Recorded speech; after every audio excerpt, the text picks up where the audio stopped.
Chapter 465. After Lo Qi left, Gong Dai looked at the map that was filled with markings and fell into deep thought. In the past few days, he had roughly decided on the route of the national road. Because of the official road as the foundation, the route was quite clear. He had also sent a team out to survey the terrain. The construction of the road had officially begun. This work was not complicated. If he left it to Lo Qi, he should be able to do it well. Gong Dai flipped through the account books again. Every month, he did not need to look through many account books. They were all general accounts. Right now, he had more than 1,000 banks and 3,000 shops under his name. Not to mention the fields and manors, the amount of account books that he needed to look through every month piled up like a mountain. It was a good thing that Gong Dai used the addition, subtraction, multiplication, and division method that Gong Yimo taught him. He also used Arabic numerals. Otherwise, it would not just be a mountain, it would be several mountains. These account books were specially calculated by Gong Dai's subordinates. After the numbers were changed, no one could understand them. Then, it was reported to the higher-ups and reduced layer by layer. When it reached Gong Dai's hands, there were only about 10 books left. It was not a big deal that each book was thicker than a copper coin. Bai Sheng had to look through hundreds of books in a month. The thickness was even more shocking. Gong Dai flipped through a few books. He just patiently looked at them.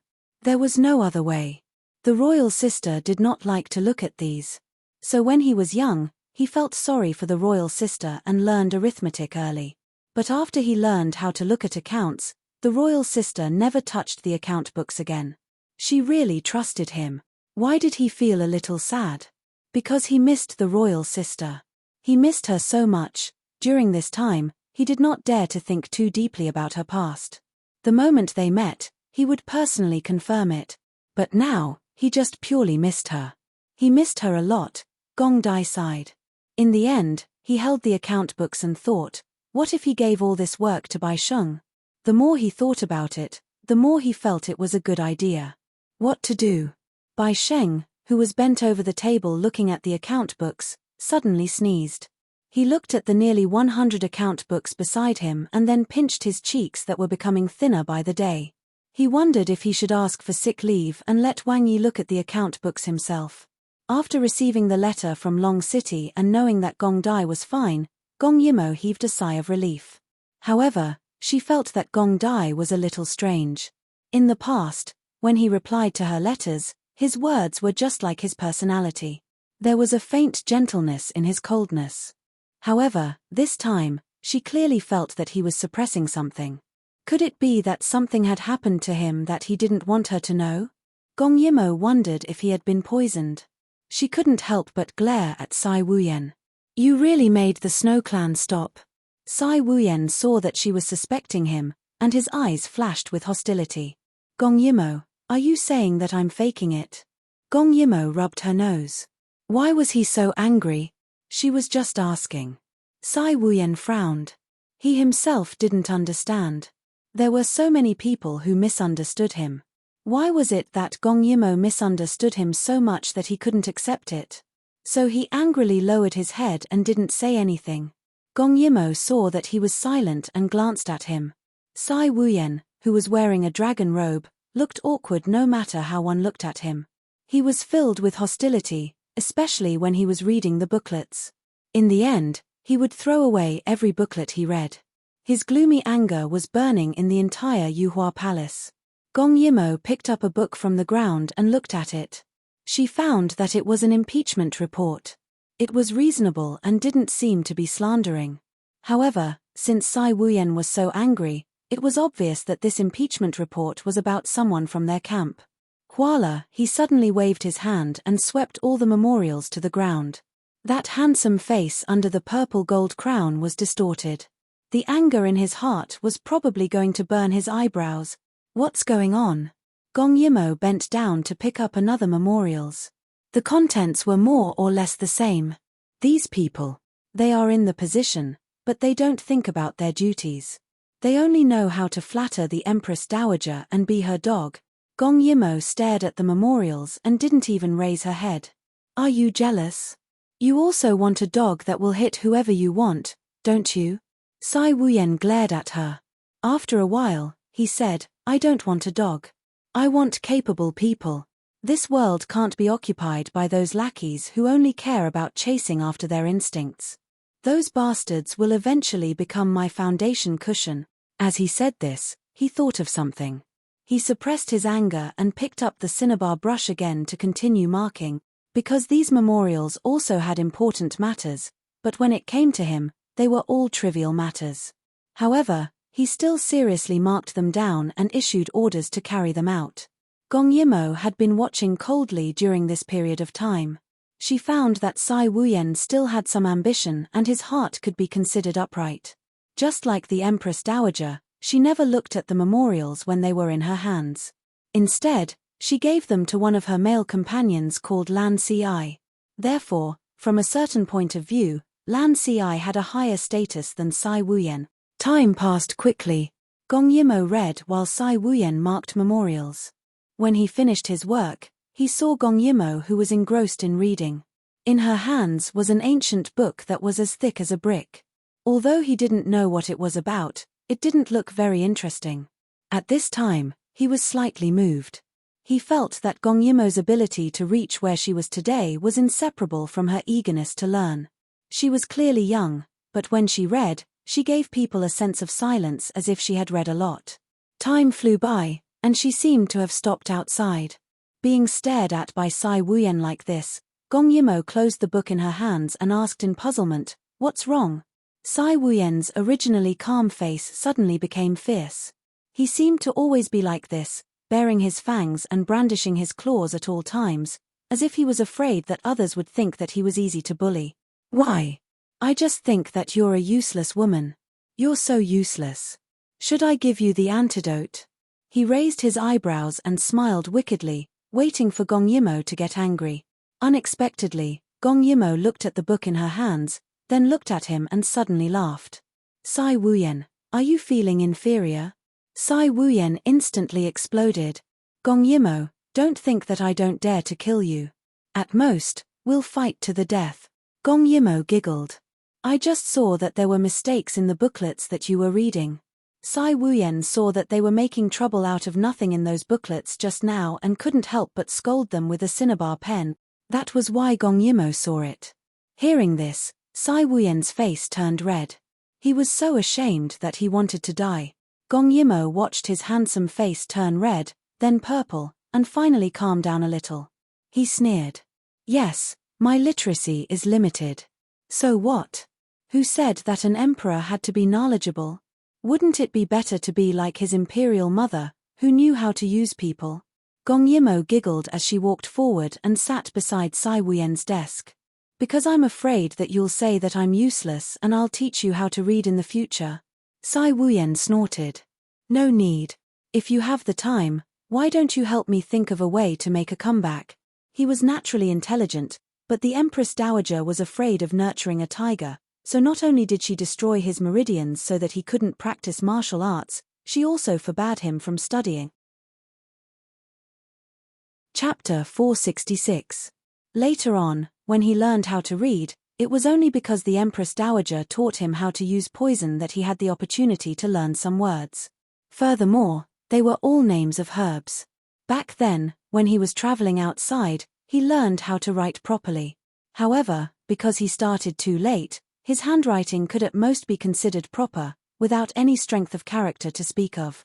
Therefore, whenever he thought about how he was beaten when he was young and how he was dragged to be a medicine man when he watched others practice martial art, he hated the Empress Dowager to the core. He was a prince, not her slave, not her medicine man, and definitely not her puppet.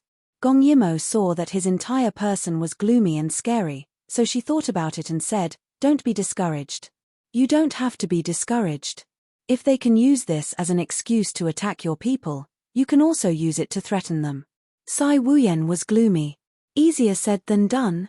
Manpower is limited, and they all hide their foxtails tightly. It's harder than ascending to the heavens to find fault with them. Gong Yimo smiled carelessly. "If there's a stain, we'll catch it ready-made. If there isn't, can't we create some mistakes?" Cai Wuyan suddenly sighed. You actually think the same as Shang Mingxi. It's just that manpower is limited, so many things aren't easy to do. Shang Mingxi was Yuqi's jade-faced general. He was once the Empress Dowager's favorite boy toy. He controlled the army, but in the end, he switched sides to Cai Wuyan. This person was both good and evil. He was flexible and always had a smile on his face. At this time, Shang Mingxi was negotiating with Dai Yu State about cooperation and trade. Gong Yimo said, "There's no rush for trade. Bring him back. It's best to leave this matter to him. Moreover, you didn't have anyone before, but don't you have me now? I haven't met anything that I can't do. Just wait. In 3 months, these people who impeached you today will all kneel in front of you and beg for your forgiveness." Cai Wuyan was amused by her and felt a little warm in his heart. However, he didn't know that she was serious. A reign of terror was about to begin. Gong Yimo had money in her hands, while Shang Mingxi had people in his hands. Moreover, he was sinister, cunning, and slick in dealing with people.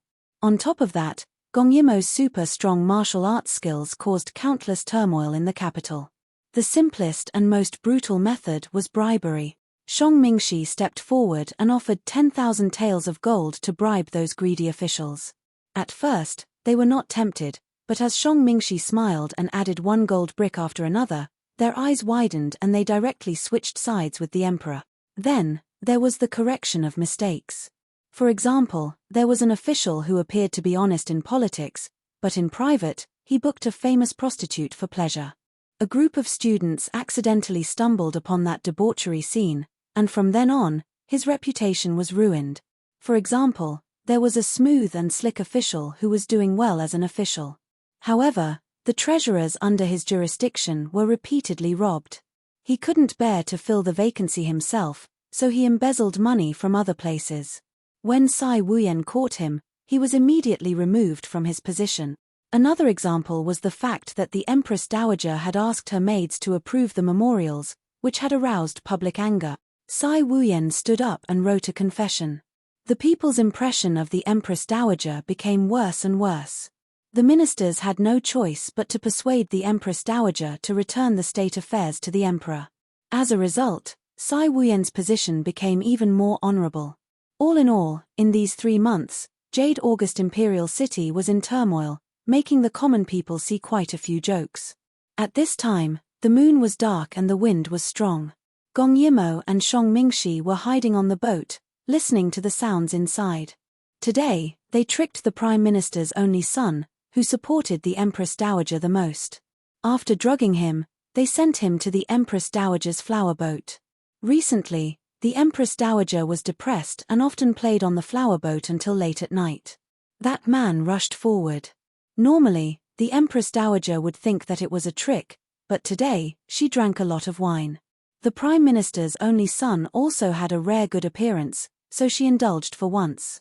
Shang Mingxi saw that Gong Yimo was watching with great interest and couldn't help sighing. This was the benefit of having a peerless expert. The most powerful person in Jade August was by the Empress Dowager's side. Gong Yimo didn't look obvious, but Shang Mingxi had observed that she should be much more powerful than the person by the Empress Dowager's side. Shang Mingxi was also a smart person. He wouldn't ask where Gong Yimo got so much money, nor would he ask how she went in alone and how she moved the treasurer's storeroom. He also wouldn't ask how she brought his son out under the Prime Minister's strict guard. So much so that the two of them were openly watching, but no one noticed. Her martial arts had probably reached the stage of being one with the world. In the past, even if he wanted to do these dirty tricks, one didn't have the money and the other didn't have the strength. It would take 3 to 5 months or even longer to plan something. The twists and turns in the process were even more exhausting. However, after Gong Yimo came, it was much simpler and more violent. Basically, as long as she wanted to do it, she could definitely do it. Previously, he thought that the Dai Yu State's emperor only sent one person to help because he looked down on them. However, later on, he found out that she alone was comparable to a magnificent army with thousands of men and horses. The flower boat swayed quietly on the waves. The other people didn't dare to make a sound, so there was only the Empress Dowager's coquettish moans and the sound of waves hitting the boat. The bright moon hung high in the sky. Gong Yimo looked for a while before remembering that there was a man beside her. She smiled embarrassedly. It's not that I want to look, but this man is too interesting. He likes to be so strange. She suddenly remembered that Shang Mingxi used to be the Empress Dowager's gigolo, so she shut her mouth to avoid making him unhappy. Unexpectedly, Shang Mingxi smiled good-naturedly. It's fine, I don't mind that much. Under the moonlight, his facial features were ordinary. If one really wanted to describe it, he could be considered delicate and pretty. However, when he smiled, it was especially eye-catching and harmless. Gong Yimo almost forgot who came up with these dirty tricks. Gong Yimo was curious. You really don't mind? Most men care about this kind of past, right? Shang Mingxi shook his head. Things were going too smoothly, so he was in the mood to talk about the past. When I was young, my hometown encountered a rare natural disaster. Many people starved to death, including my older brother. My 2 older sisters were sold. In the end, the family couldn't bear it anymore. Father stared at me and had the idea of swapping me for food. When he said this, his tone was indifferent. Sometimes, people were very strange. The pain and hatred that they thought they would never forget would slowly fade away in the end. It was so faint that they could speak of it in a normal tone without feeling anything. Mother pitied me and let me go the night before I was swapped out. I didn't dare to leave at that time because that was still my home in my heart. If I left home, where else could I go? So I hid in the haystack outside the house, hoping that father would change his mind. His smile was still clean and innocent, but Gong Yimo could feel his coldness and mockery. Until I saw father beat mother violently, but he still didn't vent his anger.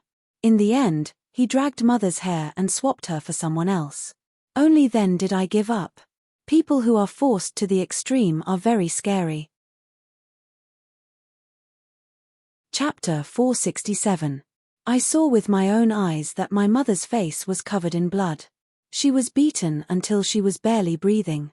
But when she saw that I hadn't left, her eyes lit up. She kept winking at me, wanting me to leave. I saw with my own eyes that she was on the verge of death. My father traded her for 3 catties of food. I saw her neck being chopped off like an animal. Only then did I know that that place was not my home. It was not a place where I could survive. So, I'm still very grateful to the Empress Dowager. Through the gap, he could see what the Empress Dowager was doing behind the wall. He could also hear her voice.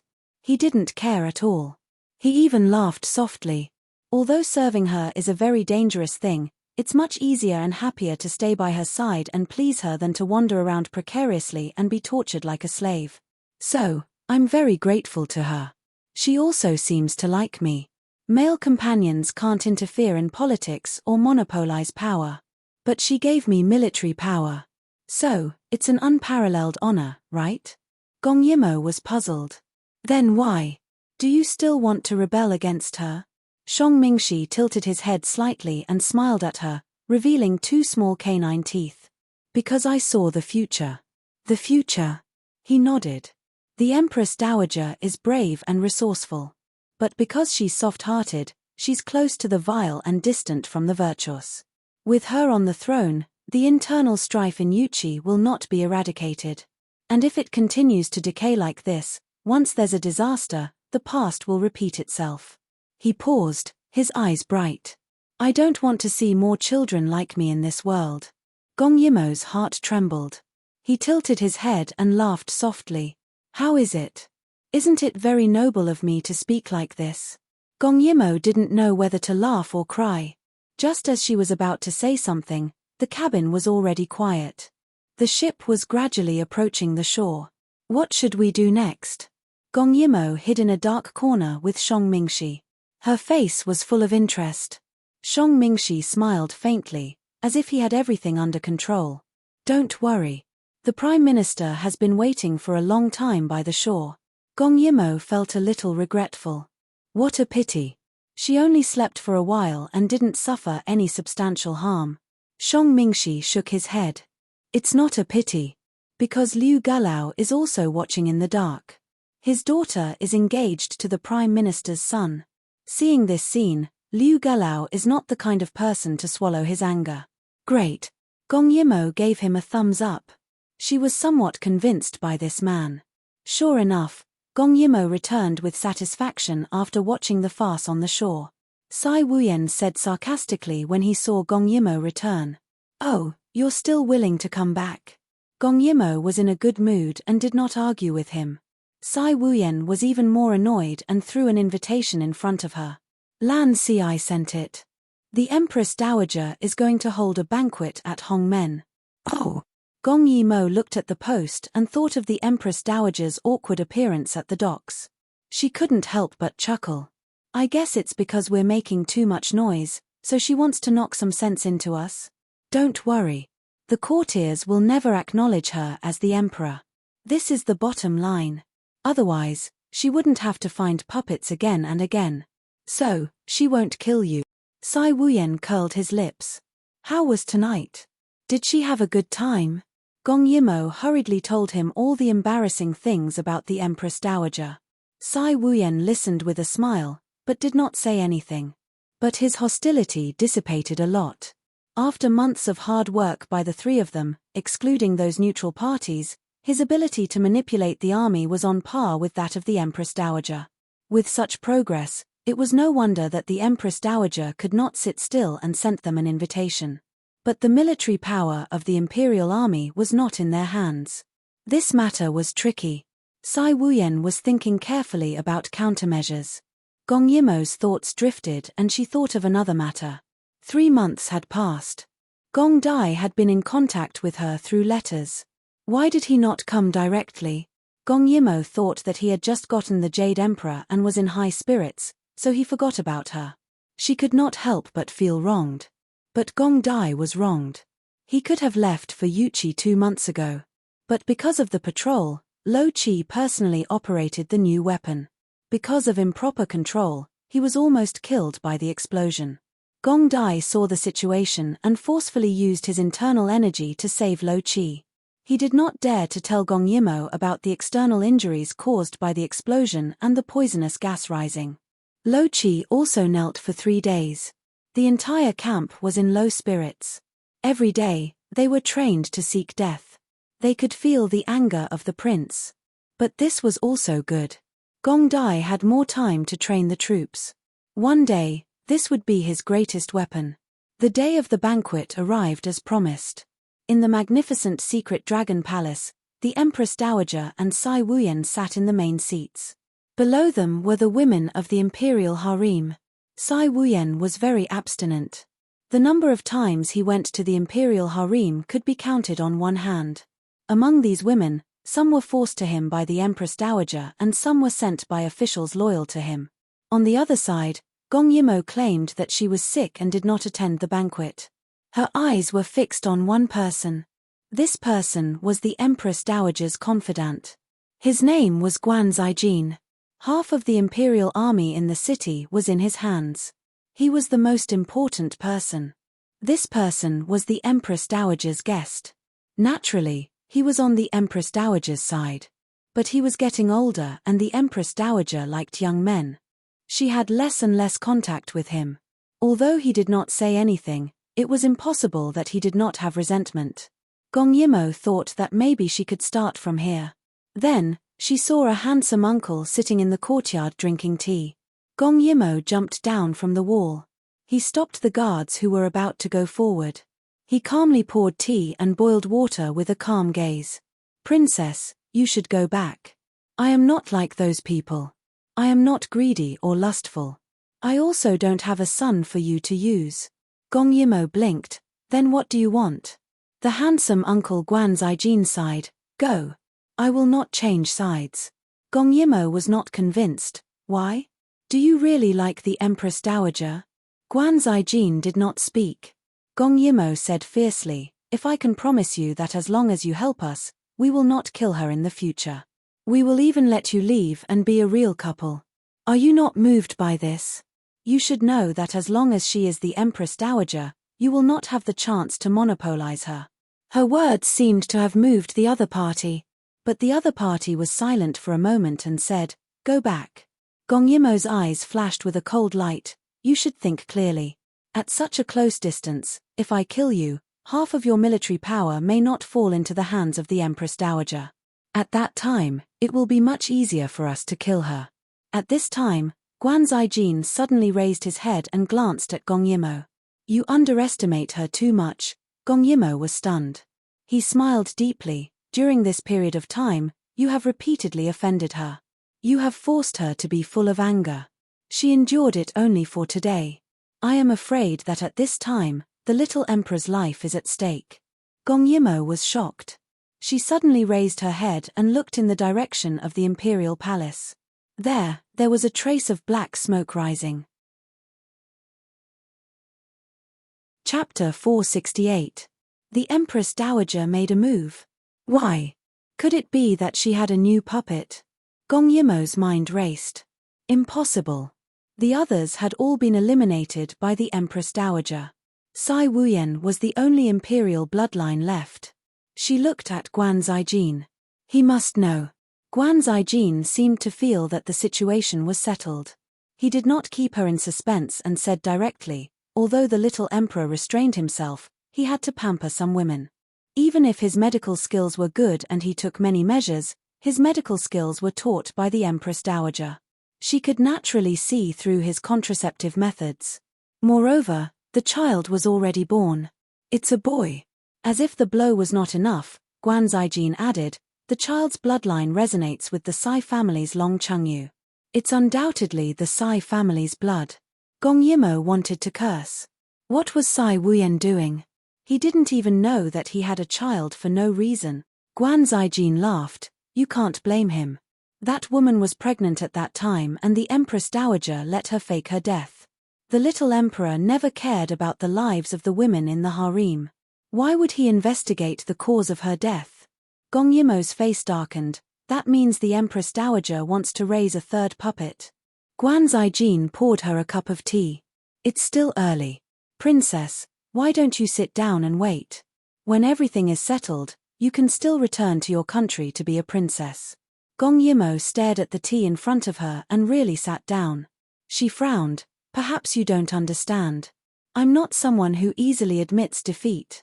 But these things don't have much to do with you, do they? Guan Zijian thought for a moment. Whoever becomes the Emperor of Yuqi will not be a threat to you. Of course, the Empress Dowager has many shortcomings in governing the country.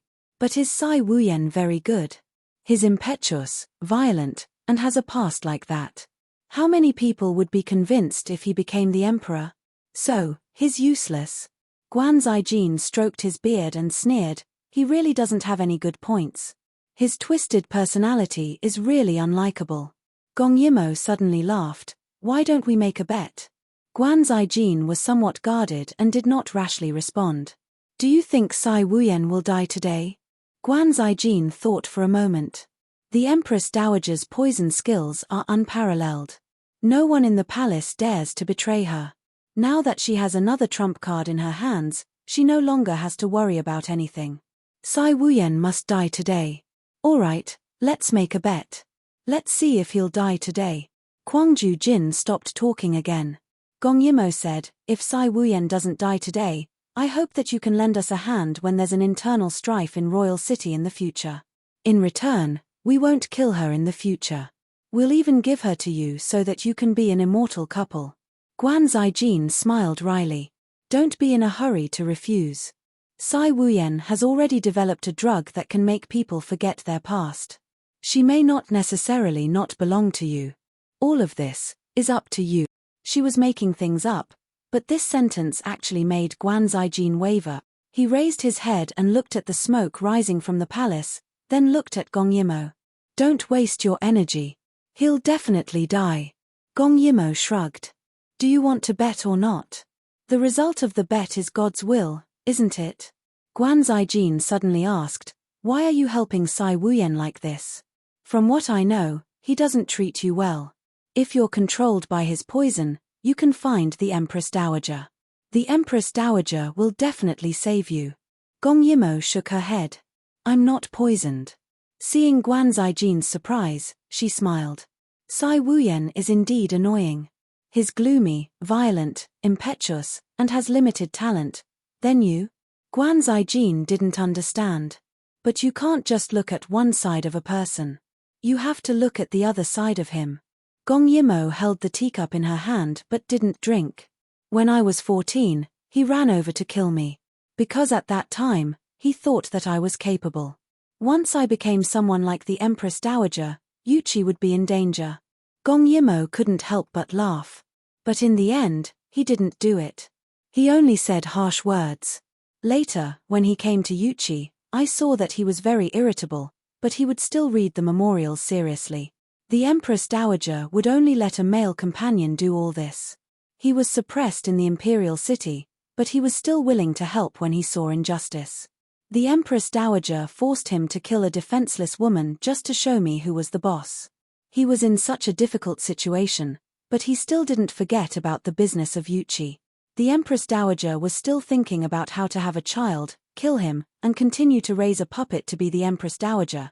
Maybe there are many bad things about him, but this is also caused by the environment he grew up in. He never complained. Instead, he worked hard to change. In comparison, he was much better than the Empress Dowager. Gong Yimo remembered the last time she said that he had a wrong word. Whenever he had time, he would frown and secretly read the 1,000-character classic. Now that she thought about it, it was actually a little cute. I didn't participate in his past, but he was raised as a male companion and later as a puppet. It's not hard to guess what he went through. He's the worst emperor I've ever seen, but he didn't have parents and stumbled until now. He still has his nature. I'm willing to help him. Guan Zijin was silent for a long time. He had watched Cai Wuyan grow up.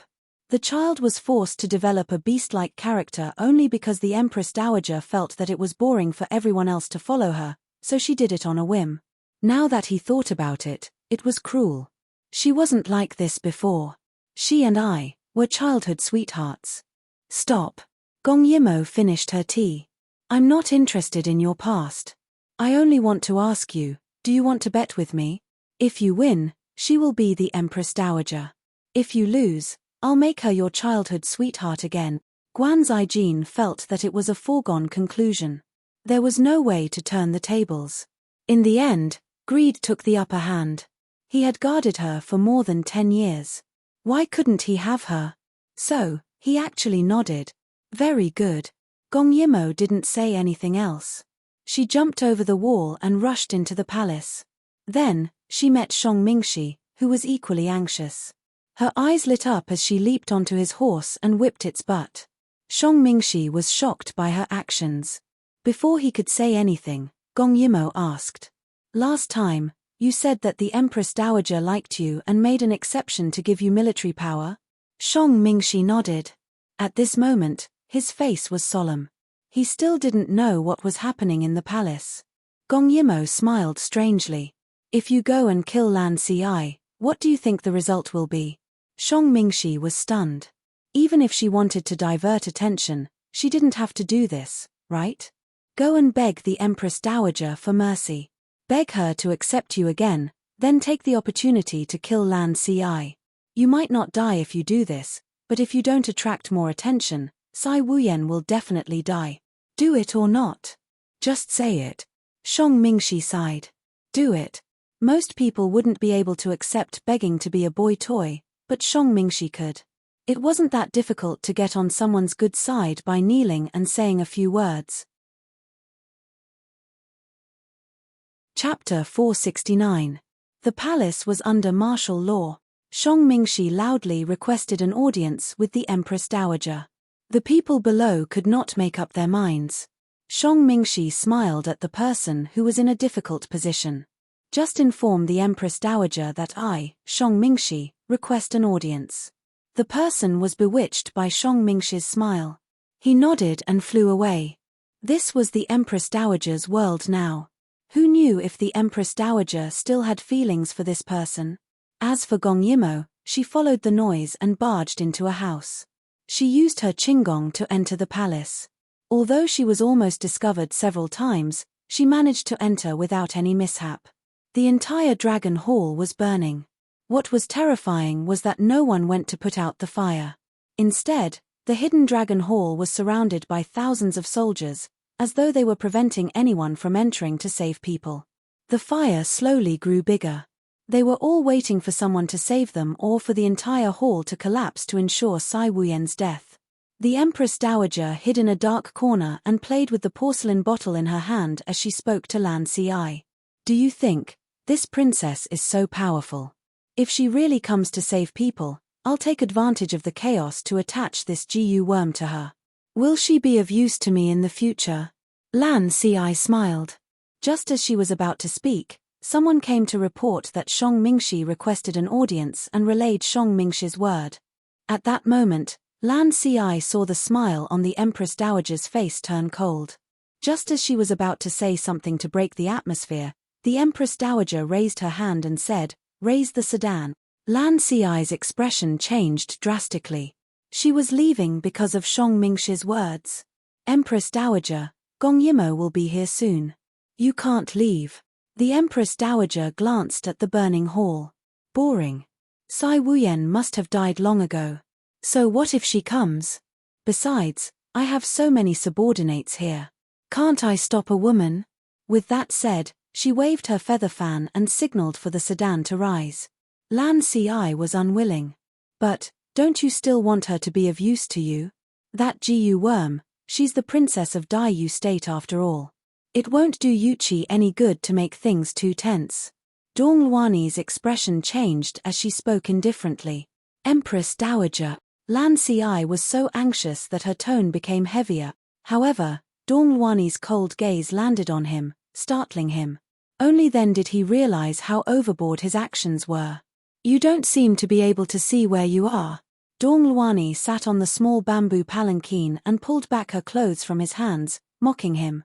What Ijia gives to you is yours. If Ijia doesn't give to you, you can't stretch your legs. Let's go. Lan Si felt lost. She looked at her hands and the Empress Dowager's back. In the end, she gritted her teeth and chased after her. He had worked so hard for so long to get to where he was now. Could it be that once that traitor returned, he would have to give up his position? It didn't make sense. As the wind blew, the fire grew even stronger. The Imperial guards guarding the hidden dragon palace were sweating profusely from the heat. Just when they thought that Gong Yimo wouldn't come, she came. Gong Yimo appeared at the entrance of the hidden dragon palace. Everyone was on high alert and raised their weapons. However, her eyes were cold as she strode over. She looked so calm. Everyone hesitated. Wasn't she worried? When she got closer, they realized that she was holding a child in her hand. Those people weren't stupid. It went without saying who the only child in the palace was. They didn't expect the princess of Daiyu State to be so cunning. She actually went to steal the child first. Didn't they say that the child was under strict protection? How could it be in her hands? They were on guard and wanted to ask the Empress Dowager for instructions. However, the Empress Dowager wasn't here. Gong Yimo had already lifted the child up. "I want to go in. If you don't let me, I'll throw this child to his death." When she said this, there was a cold smile on her lips. Her tone was cold and powerful. It seemed like she would definitely do what she said. She herself was a bloodthirsty demon. The Empress Dowager was also ruthless. The entire hidden dragon palace was surrounded by 1,000 people. Even if she had the confidence to kill them, Sai Wuyan's bones would probably be burned to ashes. Therefore, she predicted this situation before entering the palace and took the risk. The leader of the Imperial Guards signaled someone to ask for instructions from the Empress Dowager. Gong Yimo didn't stop him. However, the child in her hands felt the heat and started to cry. "You can ask for instructions, but I don't have that much patience. Let me go in." They were still blocking her and trying to stall for time.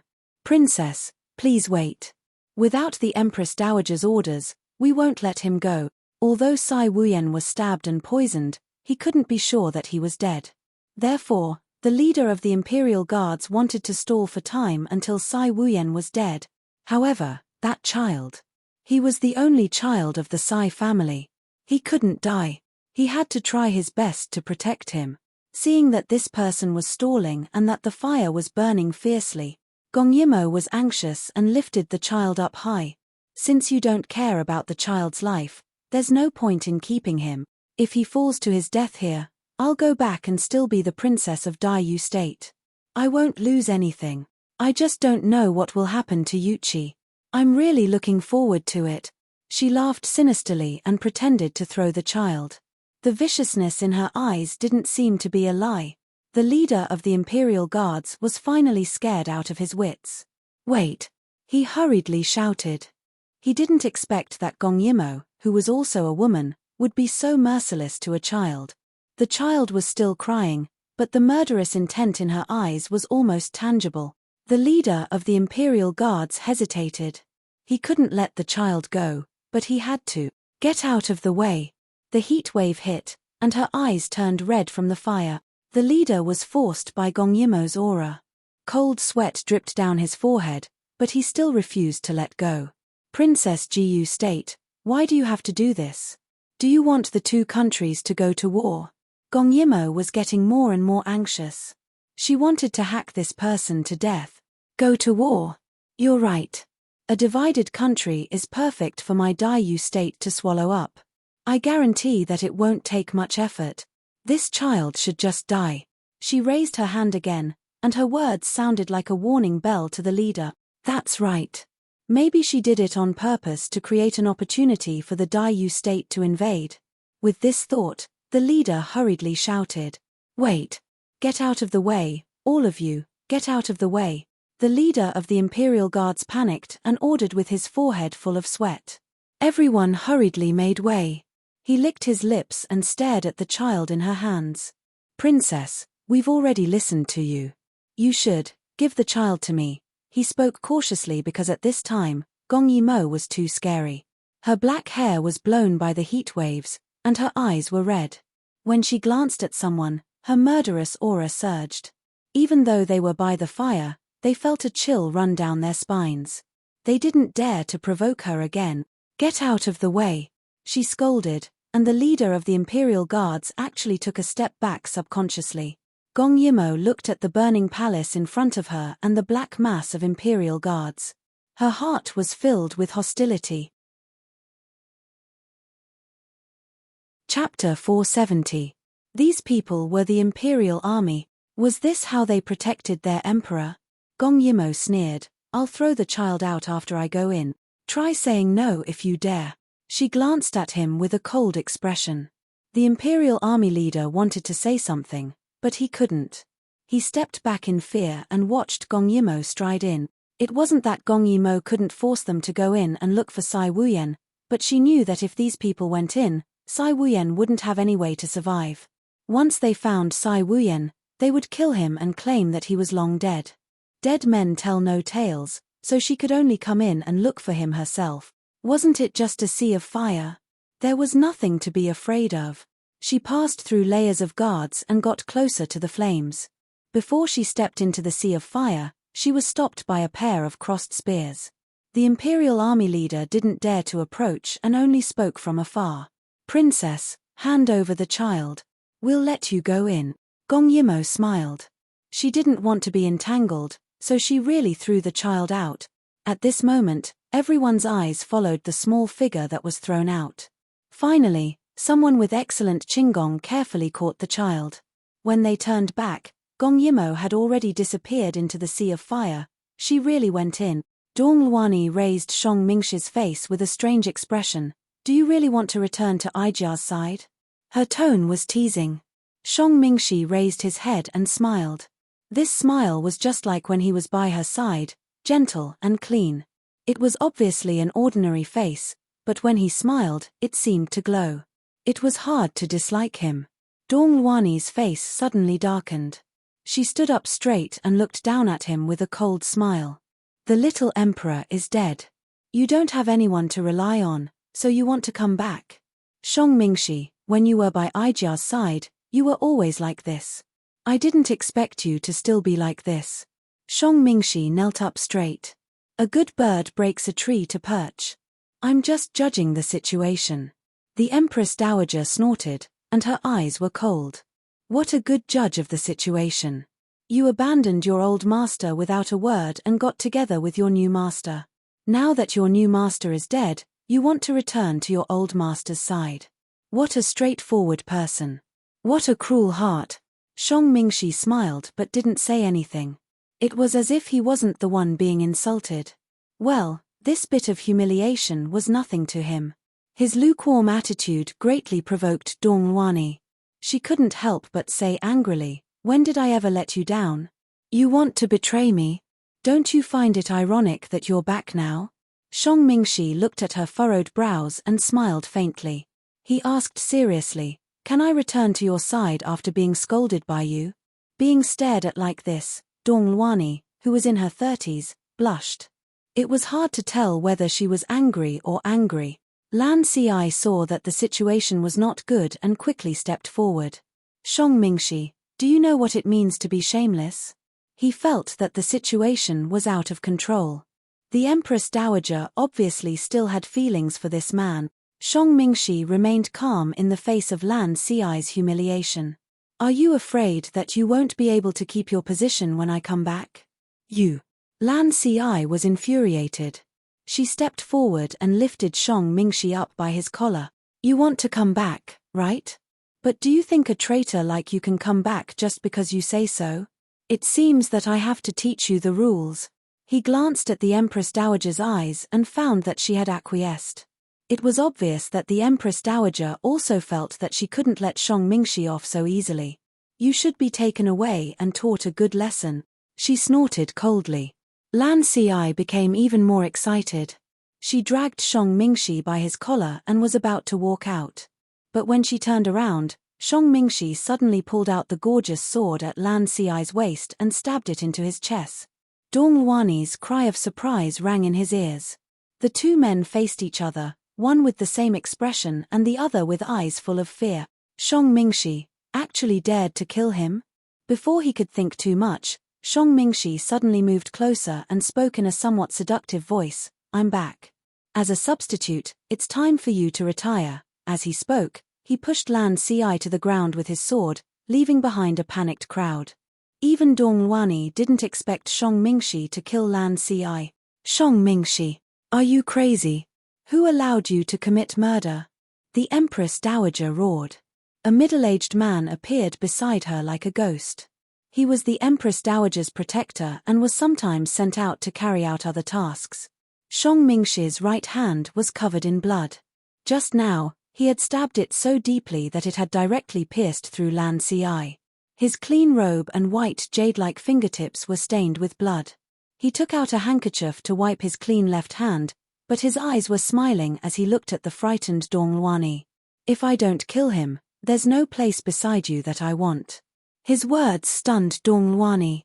Indeed, she doted on Lan Ci the most because Lan Ci was gentle and attentive. Her personality was very similar to Shang Mingxi's. It wasn't wrong to say that he was a substitute. But what Shang Mingxi meant was that Lan Ci had taken his place, so he used such a method to get rid of the obstacle. His audacity should be very repulsive, but because he was the one who did it, Dong Luani couldn't feel a trace of anger. She was even surprised. This was Shang Mingxi, the man she liked. Even though she was 10 years older than him, no one would dislike Shang Mingxi after interacting with him. He was gentle and attentive, used to being submissive, and smooth in dealing with people. However, he was truly ruthless and heartless, which made him even more fascinating. "What do you want?" Dong Luani was used to being domineering. Even though her tone was fierce, what she said was asking for his opinion. Shang Mingxi smiled. Against the light, he was bathed in a halo by the sunlight. No one dared to look directly at him. The Hidden Dragon Palace was the Empress Dowager's residence. Now that it had been burned down, they were now in another palace. The little prince was also here. Shang Mingxi only found out the reason the Empress Dowager had taken action when he arrived here. It was because His Majesty had a child. When Shang Mingxi stepped forward, Dong Luani retreated. However, she didn't speak, so the people protecting her didn't move either. They allowed Shang Mingxi to grab her hand. "Let's go. Let's go see the child." Dong Luani wanted to withdraw her hand in fear, but Shang Mingxi, who was close by, showed a strong aggressiveness. This was a completely different change from usual. Dong Luani actually forgot to resist. Before Dong Luani could understand what he meant, Shang Mingxi whispered into her ear. After seeing the child, I'll also let you see me, okay? This was a naked invitation.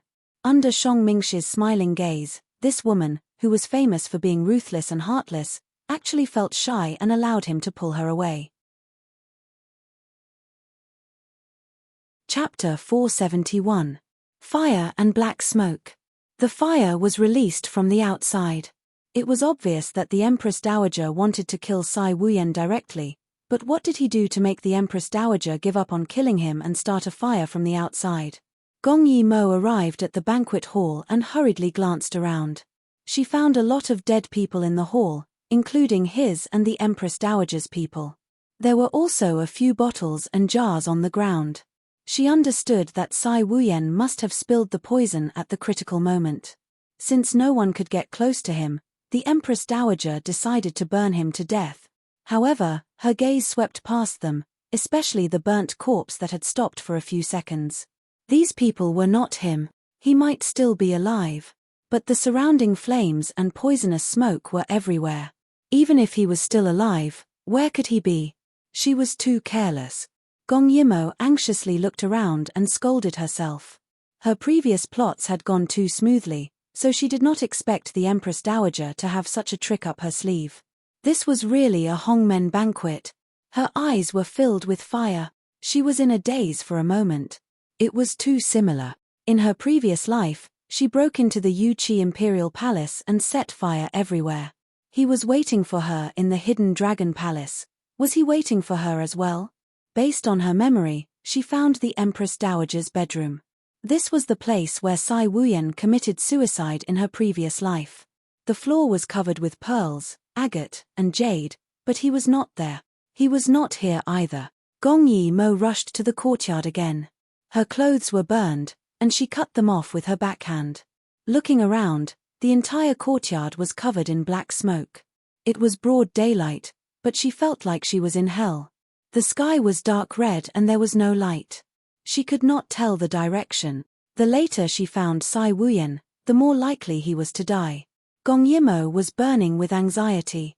Just as she was about to rush into the opposite fire building, she suddenly saw a large water tank in the corner. Unknowingly, she walked over. There were flames all around her. She could walk in them, but Sai Wuyan could not. If he was really in the water, this water tank was very big, and there was moss at the bottom of the tank. Obviously, it had not been moved for a long time. Gong Yimo walked closer step by step. She was a little nervous. If Sai Wuyan wasn't here, she really didn't know where to find him alive. Finally, she saw layers of scattered black hair floating on the water. Sai Wuyan. She quickly reached out and wanted to pull him out, but when he heard the sound, he moved first. He slowly raised his head and gradually emerged from the water. First, it was his hair, then his pale neck, and his black and red robes. That pair of beautiful and narrow eyes were usually magnificent and charming, but now they were a little empty. He stared at Gong Yimo without blinking, as if he didn't know her. Water droplets kept rolling down his face, making him look like a newborn fairy in the water. Gong Yimo finally heaved a sigh of relief. Great, she had found him. Because in the courtyard, although the disgust was strong, it was not enough to kill because it was spacious. However, the surrounding buildings were burning fiercely, and the situation was getting worse. Gong Yimo could still stumble her way in just now, but it would be hard to say if the fire continued. Moreover, the weather was too dry. If the trees and flowers around them were burned, they wouldn't be able to escape even if they wanted to. She had to hurry. Gong Yimo wanted to pull him out of the water and think of a way to escape. "Aren't you curious?" he suddenly asked. Gong Yimo was in a hurry, so she didn't have the mood to care about what he was talking about. He continued to speak. "Aren't you curious why I wasn't killed directly?" Gong Yimo was racking her brains to think of a way to escape. It was not practical to fly out with a person, but it was also very dangerous to go out through a completely burning building. She had just rushed here and was very careful. Her clothes were also burned. So what should she do? Seeing that Gong Yimo didn't answer him, Sai Wuyan was a bit dissatisfied. You still haven't answered me. Gong Yimo turned around and was a bit impatient. But because he stood up, she found that the water in the vat was bright red. He was injured. She turned Sai Wuyan around and found that there was a deep wound on his back. If he hadn't applied medicine in time, it would have been more serious. But he had nowhere to hide, so he hid in the water vat. The medicine dissolved in the water and the wound started to bleed again. Gong Yimo made a prompt decision. She tore off her inner skirt and sprinkled the medicine on it before tying it around his waist. Everything could wait until they got out. Just as she was doing this, Sai Wuyan suddenly chuckled with his back facing her. It's no use. There's poison on the knife. My medicine can only suppress the poison temporarily. Maybe this second or the next second, I'll die. Gong Yimo thought. No wonder the Empress Dowager didn't directly kill him. So she thought that he would definitely die after being poisoned. As if reading her thoughts, Sai Wuyan continued, why wouldn't she want to kill me? At that time, I sprinkled all the poison on me and no one could get close to me. That woman didn't want to be entangled with me, so she took the people who didn't die and left, then set the fire. Gong Yimo tied a knot on the cloth and said in a low voice, we'll talk about it when we get out. You're so smart. You'll definitely be able to concoct the antidote before you die. Sai Wuyan shook his head. It's too late. He could feel his limbs turning cold and stiff. He didn't have any medicine in his hands. Soon, even if he didn't die in the fire, he would die from the poison. In a moment of desperation, Gong Yimo didn't care so much. She took out all the medicine from her space. These medicine were all tributes. Could it be that not a single one of them was useless? Sai Wuyan seemed to be deeply poisoned. Seeing her take out so many things, he only tilted his head and didn't say a word. Then he picked up one of the bottles. The unique smell of the recover pill assaulted his senses.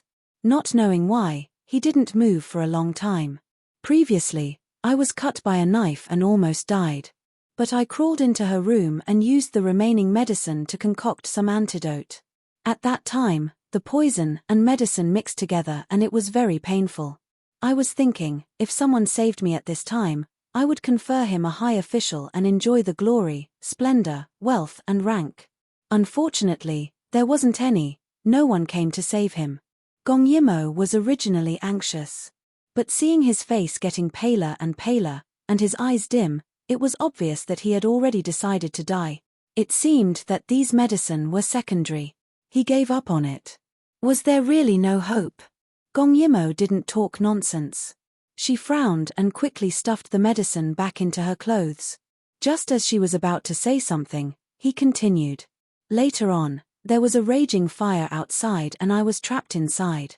Actually, I went out once. But when I held the door and walked out, what awaited me was a long spear. Sai Wuyan parted his black hair. Gong Yimo saw that there was a bloody hole on his shoulder. Because he was wearing black and red clothes, the wound wasn't obvious. But it was obvious that the other party had deliberately wanted to kill him. The stab was very deep. Gong Yimo's eyes darkened. Like earlier, she quickly applied medicine on his shoulder.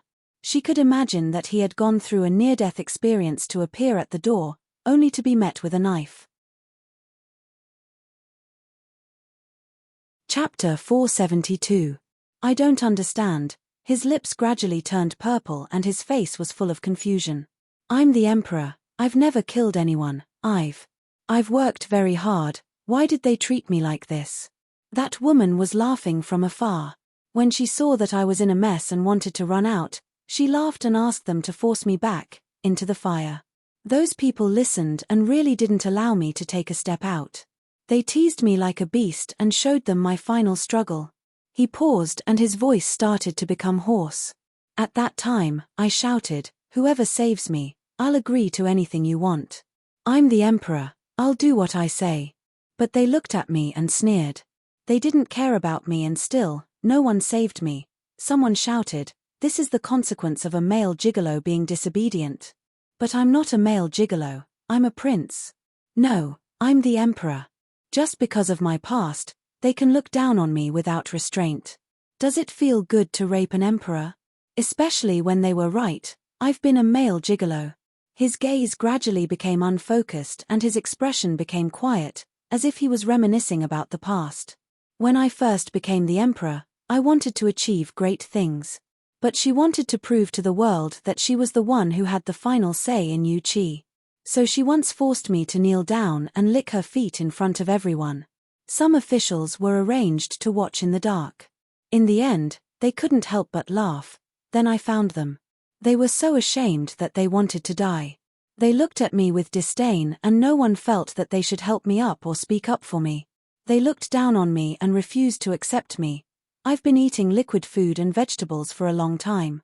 In order to maintain my skin's texture, I couldn't eat many things. But one day, I ate meat. She smiled and put it in my bowl.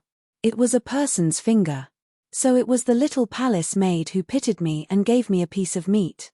She beat her to death. She said, "Since you love to eat meat, you have to finish all these. If you don't finish them, you'll have to eat meat like this every day." I ate and vomited while she laughed. Gong Yimo bandaged the wound on his shoulder, but no one knew how heavy her heart was when she heard him say all these. He didn't tell her all these before he died in her previous life. Finally, the grass and trees in the courtyard started to burn. If this continued, they would really die here. "We can get out, you have to believe me." Gong Yimo solemnly tore off a piece of cloth and wet it before covering his mouth and nose. However, he gently avoided it. At this moment, Gong Yimo could also see that his body was beginning to stiffen. It was obvious that he did not have long to live. He suddenly looked at Gong Yimo and a trace of blood flowed out from the corner of his lips. And, Gong Yimo was gently grabbed by his hand, but she couldn't bear to break free. She suppressed her anxiety and looked up at him, only to see that his expression was calm and fearless. Some people said that when a person was about to die, their eyes would be cloudy. However, his eyes were very clear as a newborn baby's. I didn't want them to watch me die at the door, so I retreated back here. There's fire everywhere, so hot, so suffocating. I'm about to be burned to death. You won't die, you still have me. Gong Yimo calmed down and forced herself to think of a way to get people out of this wide fire wall. He couldn't die. When I jumped into the water tank, I was still thinking, if someone came to save me now. His body swayed and his head fell onto Gong Yimo's shoulder. If someone came to save me, I'll grant her death. Gong Yimo, die with me. Gong Yimo was stunned, but there was a dagger pressing against her heart, hard and hard, pressing against her body. It was clearly a very overbearing thing, but why did she only feel bitter at this moment? Because he was already in despair and was about to die. No one could save him, so he hated anyone who came late to save him. If one wanted to save a person but couldn't appear in time and didn't save the soul, would that count as saving? The road to the underworld is too cold, so cold. Can you walk with me? He whispered in her ear. His voice was inaudible, but the dagger in his hand was slowly moving in. As long as he stabbed it, he would be able to kill Gong Yimo. Gong Yimo didn't move. She felt a sharp pain in her chest and also felt that he was hesitating. At this moment, she didn't say a word and didn't move, as if she was at his mercy. The fire grew stronger and stronger, almost engulfing the small courtyard. The sky was shrouded in black smoke, as if the night was devouring souls. Beside him was a blazing fire, as if karmic fire was burning him, and the person beside him was the only one who came to save him in hell. Even if she came late, even if he was about to die, so what? She came to save him. The dagger fell into the water tank.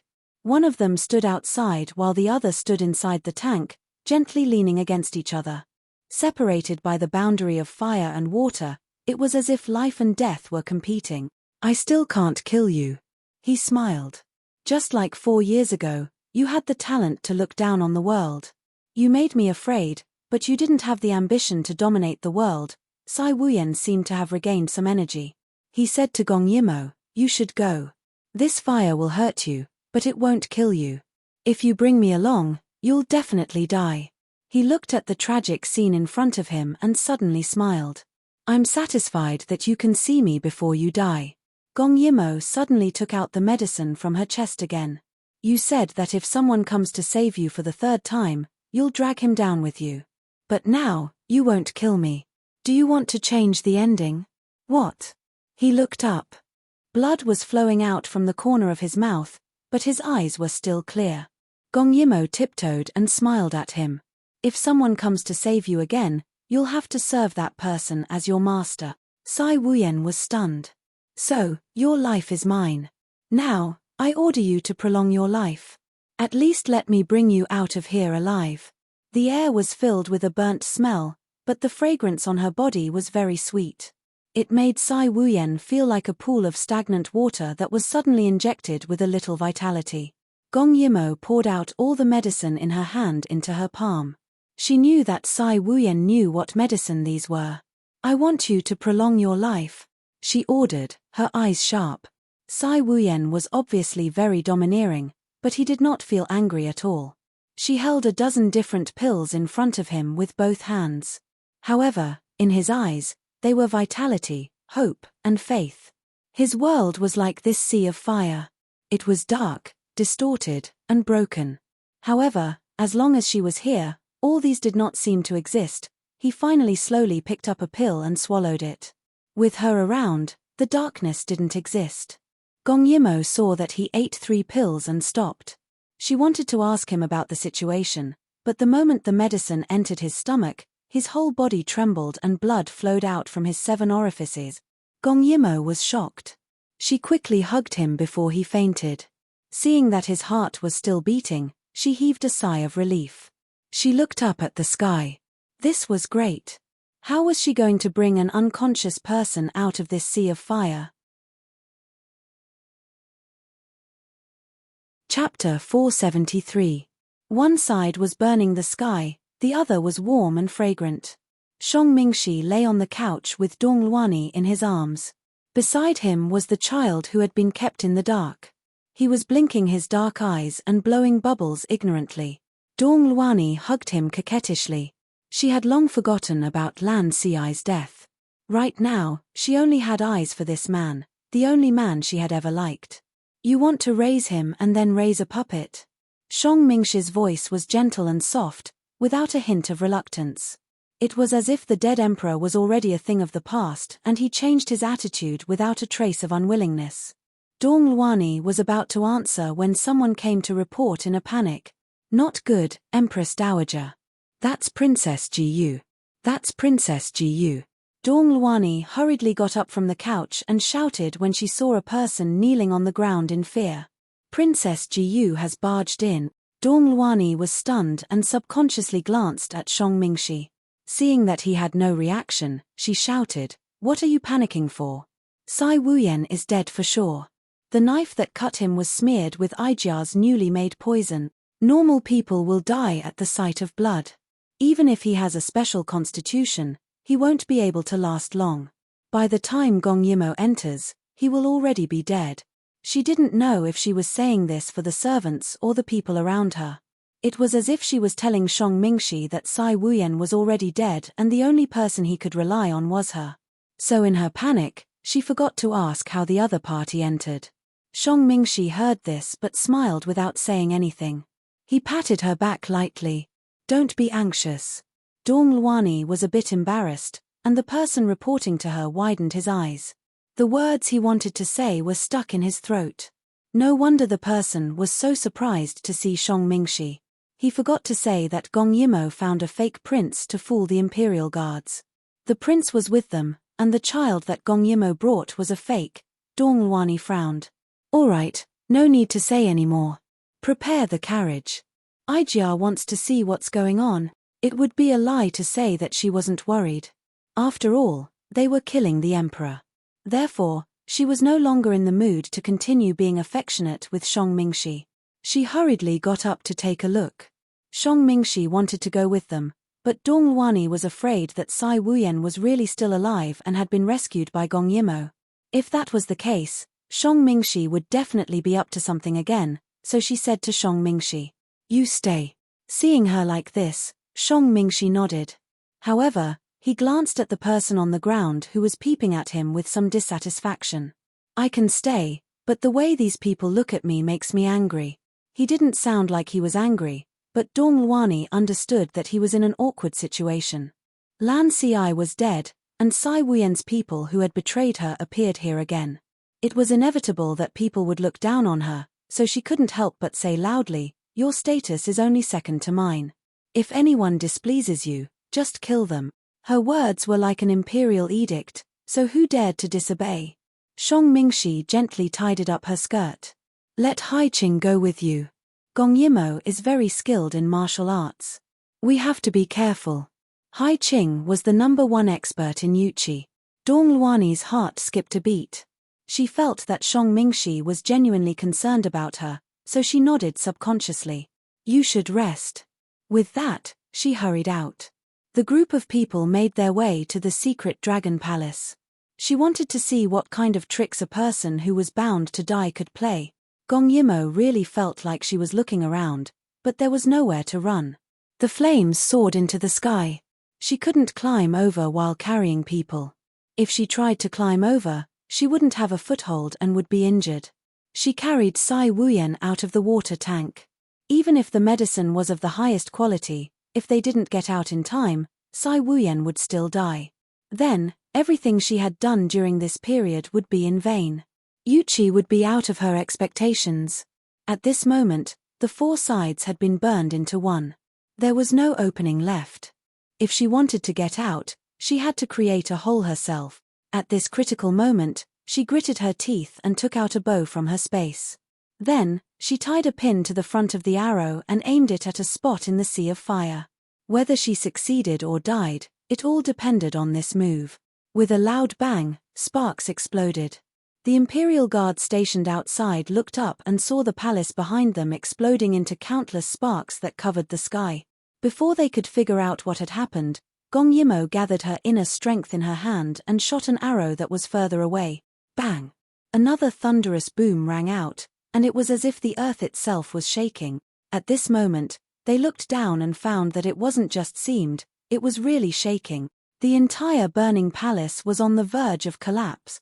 "It's going to collapse," someone shouted, and everyone quickly moved out of the way.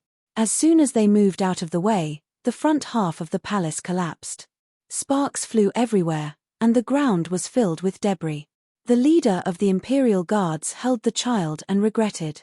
If he had known, he wouldn't have let the princess in.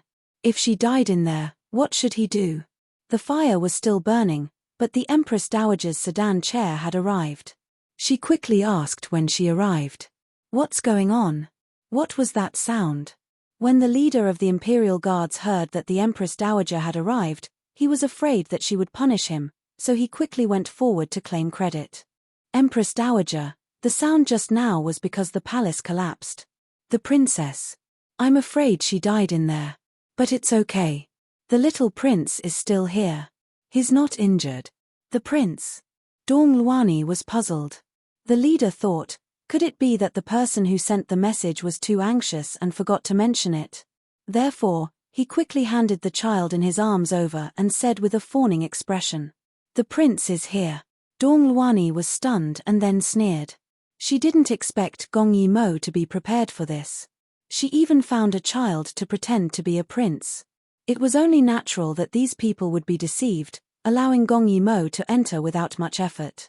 At this moment, she didn't have the time to scold this person for having a pig brain. She just looked up and stared at the burning palace. The front and middle halls had collapsed, but the back halls weren't.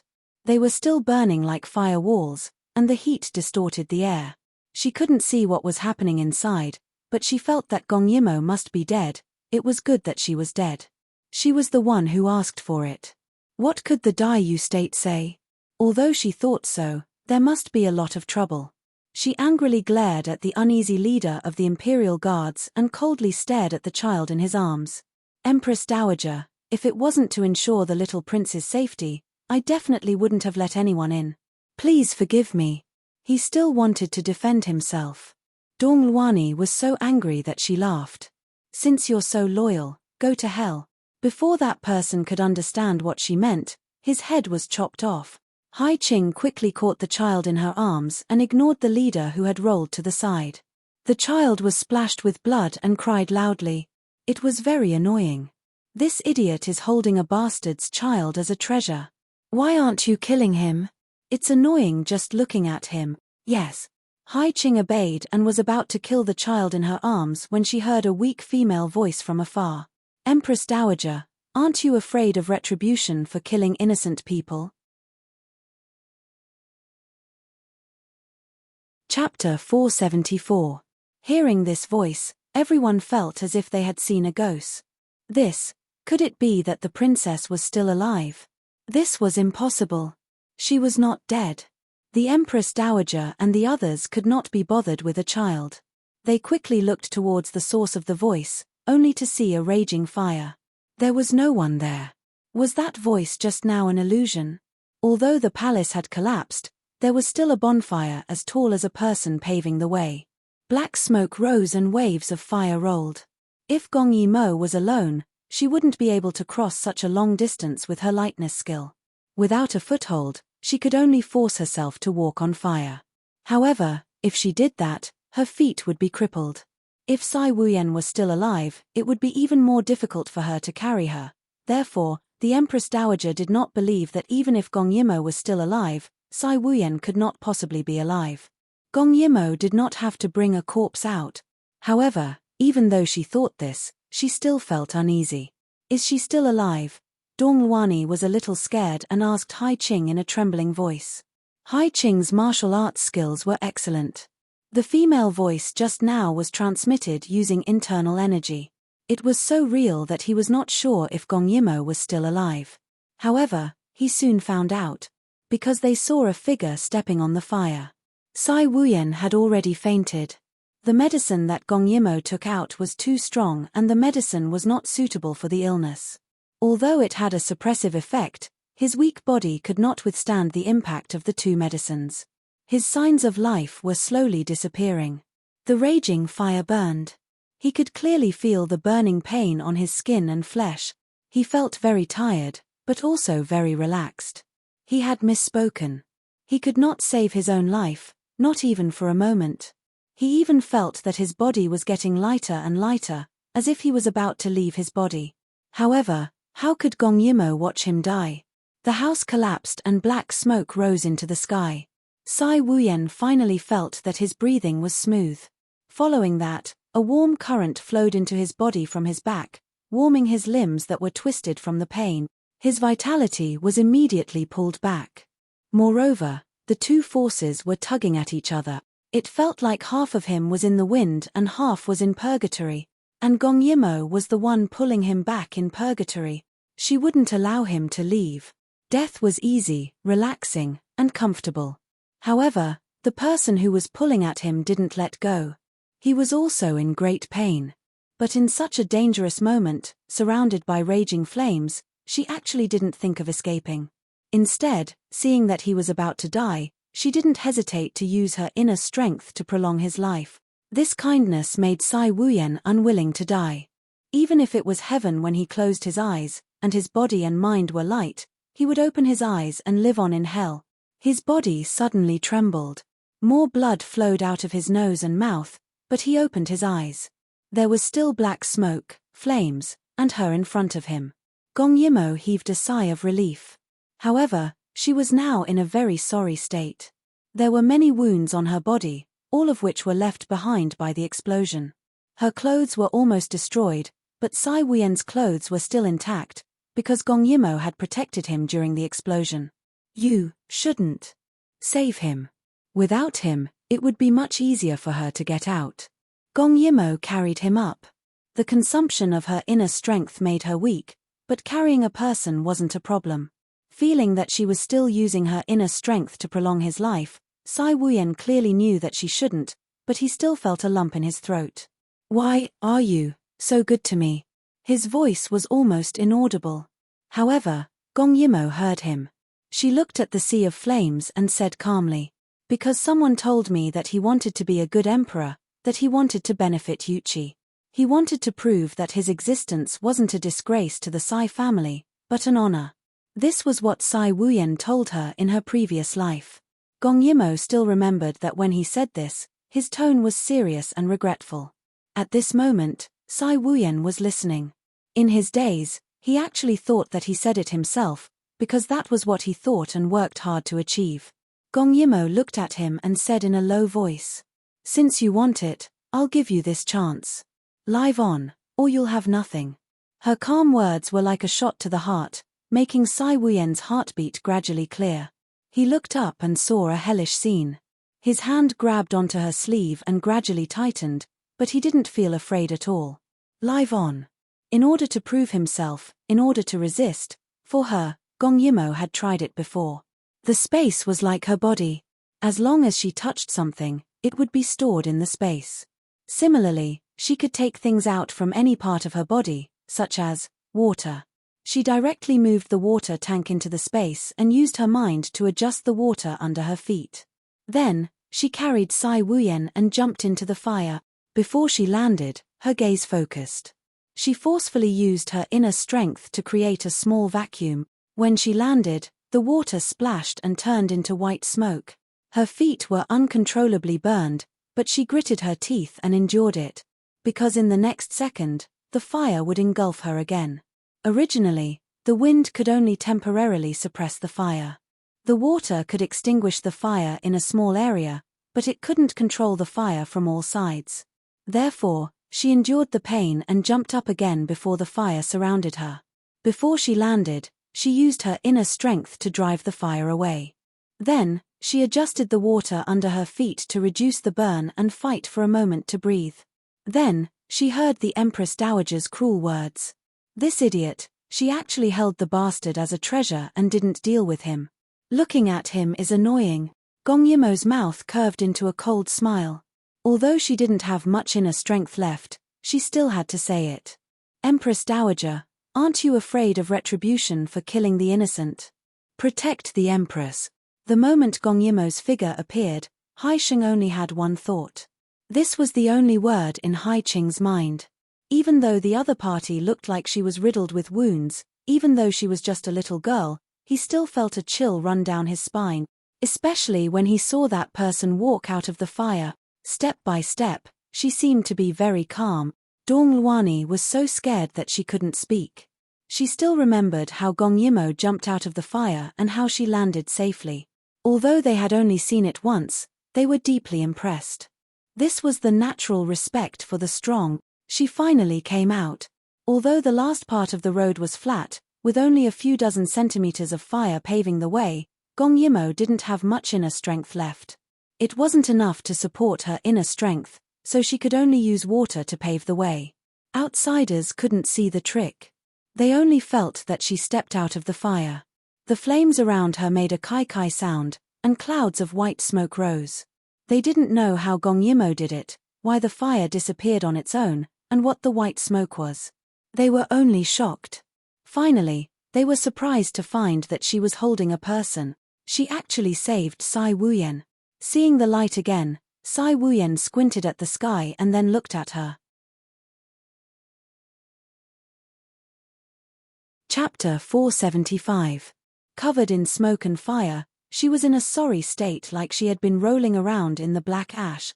Her clothes were filled with large and small holes and the burn marks were very clear. There were even burn marks on her skin and between her brows.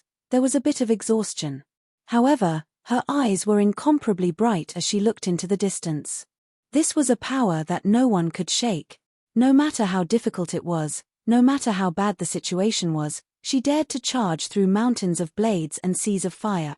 Sai Wuyen couldn't help thinking about how she had jumped into the flames. The water vapor had risen and the surrounding flames were only an inch away from them. They had truly walked through the flames and sought survival in the flames. Whenever there was a spark, she would protect herself first. There was a second when he saw the spark burn a circle around her body. He felt like there was a hole in his heart that was both painful and hot.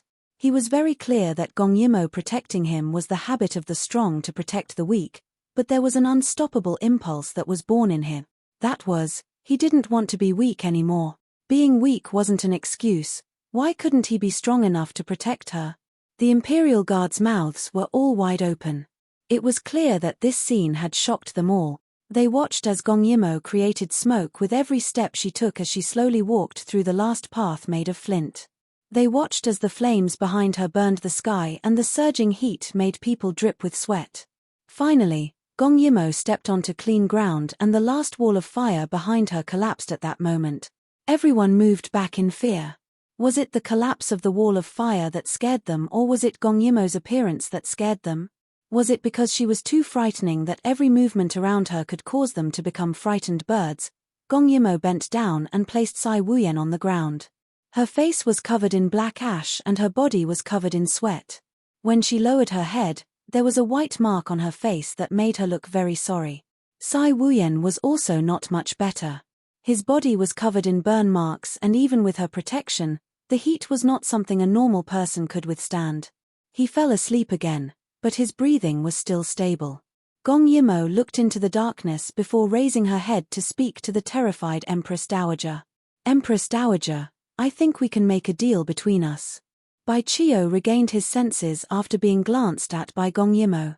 Not only him, even the monkey beside him had a shocked expression. The scene of Gong Yimo walking out of the fire just now was still lingering in his mind. That tragic figure in the raging flames was actually better than countless white robes fluttering in the snow, countless luxurious gowns. It was also the first time he deeply understood that Gong Yimo and he were not people of the same world. The distance between them was not shorter than the distance between them and the sea of fire. Seeing that he was dejected, the little monkey scratched him, indicating that it was time for him to get down to business.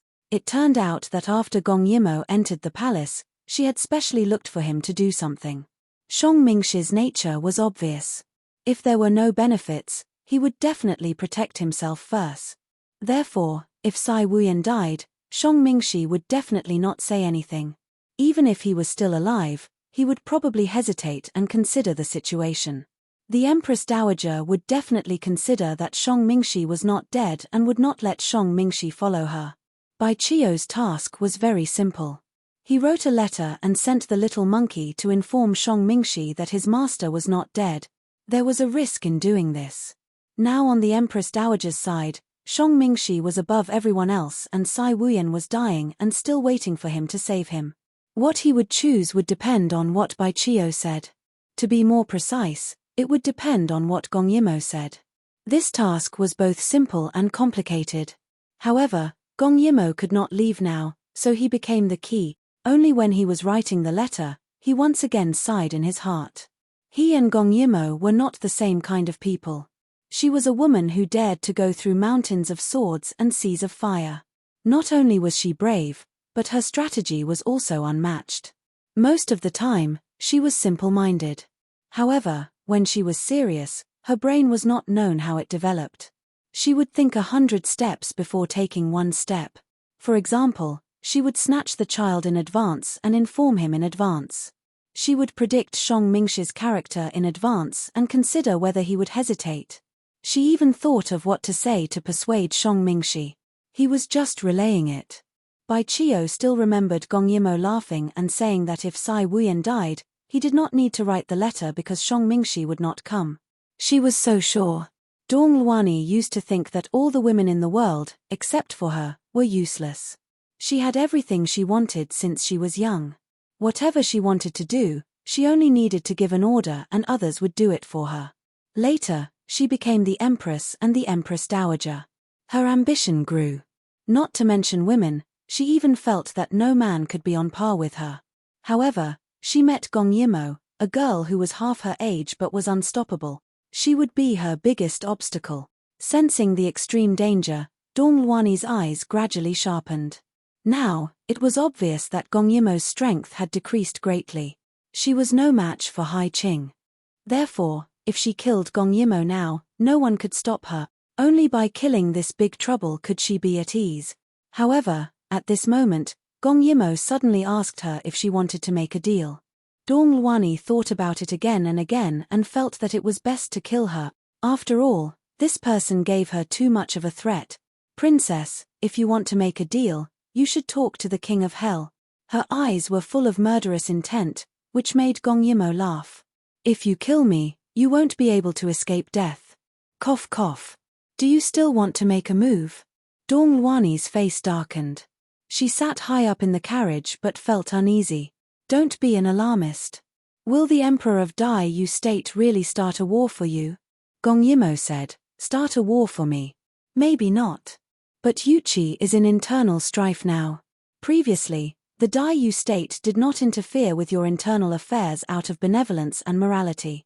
However, if you kill me, you will give the Daiyu state an excuse to start a war. The consequences will be unpredictable. After all, human nature is greedy. Dongluani had never felt so troubled and aggrieved. So you came to Yuchi to help my enemy, but I can't do anything to you. Gong Yimo smiled, revealing her white teeth on her disheveled face. Theoretically, you're right. Yes, Gong Yimo was fearless. She came to Yuchi alone. So what if the world knew that she came to help Sai Wuyen? A person's power was limited. If she killed her in the name of fear, others would only laugh at Yuchi for being paranoid, or that she did it on purpose. But no one knew Gong Yimo's ability. She could fight against 10,000 soldiers alone. Dongluani couldn't say anything. Haha. If that's the case, then tell me, what kind of deal do you want to make? Dongluani had been the Empress Dowager for a long time. She quickly suppressed her anger and calmly decided to listen to Gong Yimo first. Chapter 476. Seeing that she had relented, Gong Yimo relaxed her tense back and smiled calmly. The Empress Dowager must not like me, right? How about this?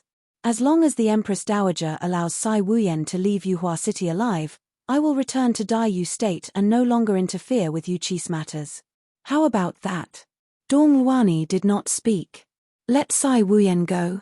Although she was confident in her poison and believed that Sai Wuyen would not survive, she was still hesitant about letting him go.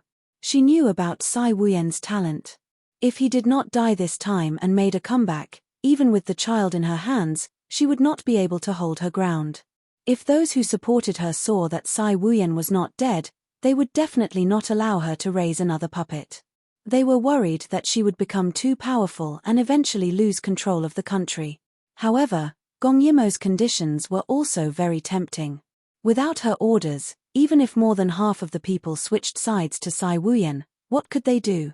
Now that Shang Mingxi had returned, he also had the military power in his hands. In this way, Sai Wuyen had less than 50,000 soldiers, while she had 250,000. It was not enough to be a threat. However, if Shang Mingxi knew that Sai Wuyen was not dead, would he switch sides again? Dongluani was deeply conflicted and was in a difficult position. On the other side, Shang Mingxi looked at the mischievous monkey in front of him and held the note with a smile. On the note was a sentence. His Majesty has been rescued. The situation is critical. Please come and save him. However, he did not move. It had to be said that Gong Yimo had guessed correctly. Shang Mingxi was starting to have his own considerations. He knew very well that with the Empress Dowager's temperament, even if His Majesty was rescued, he would still be in a state of uncertainty. Moreover, Gong Yimo herself had said that the situation was critical. It was not wise for him to get involved in this mess. If the Emperor was not going to make it, he could still do well with the Empress Dowager. However, if he appeared now, it was uncertain whether the Emperor would survive or not. He would definitely be standing on the opposite side of the Empress Dowager. If it was in the past, he would not hesitate. However, His Majesty now had a child. Shang Mingxi looked at the crying child not far away and a trace of gentleness flashed across his eyes. As long as he had a child, even if he was by the Empress Dowager's side, he could make the child look like what he wanted. As long as he was willing, this child would be 1,000 times more perfect than his father. Moreover, there would be no stain. When he grew up and the Empress Dowager was old, he could inherit the throne without making a big fuss. Everything was logical. Why should he give up what was near and seek what was far away? Seeing that he had not moved for a long time, the little monkey scratched his head and took out a note from the pocket of his vest. There's more. Shang Mingxi raised his eyebrows and opened it. Do you want to be the Dark Emperor? But I don't agree with you being the Dark Emperor. Yuchi will fall behind the other 3 nations. Was this a threat? Shang Mingxi didn't have to guess to know that this was Gong Yimo's tone. If His Majesty died, the Empress Dowager would support a puppet dictatorship. But the Empress Dowager didn't like to deal with political affairs, so these things would eventually fall into his hands. The title of Dark King was not wrong. But why didn't they agree with him? What he wanted to do would only be better than what His Majesty was doing now. The little monkey was baffled by his stare and took out another piece of paper. There were only 4 words on it: bad character. Shang Mingxi couldn't help laughing when he saw this. Gong Yimo really understood him. What Yuqi urgently needed now was someone who could abandon himself for the country. He was better than Sai Wuyan, more mature, and more rational. But he couldn't sacrifice himself for the country, but Sai Wuyan could. The little monkey took out the last piece of paper. You once said that you didn't want Yuqi to have more children like you. I promise you this wish in the name of the princess. The smile on Shang Mingxi's face disappeared and his eyes became cold. After a long time, the little monkey was frightened by his appearance and shrank its neck.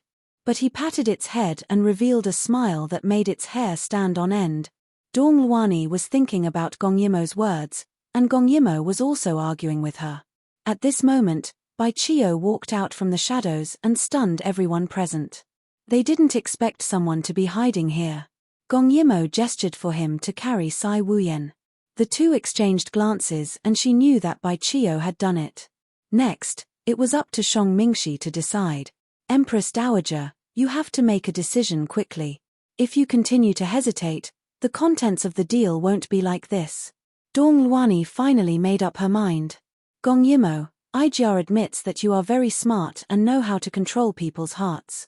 But Ijia thinks that letting the tiger return to the mountain is no different from digging your own grave. Her eyes suddenly flashed with a venomous light. Say, Sai Wuyan loved you before he died and wanted to drag you down with him.